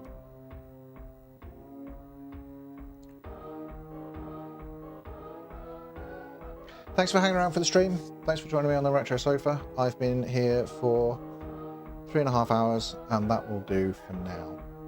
There is still more game to come. I'll finish it off either tonight or tomorrow, see how I feel. I don't do schedules. Catch it if you want. I don't know. I just rejoined to say bye. Oh, hi Gary. Bye Gary. Hi. Thanks for hanging out, Soul in Sadness. Hope I made you less sad. Alright. See you later. Ta.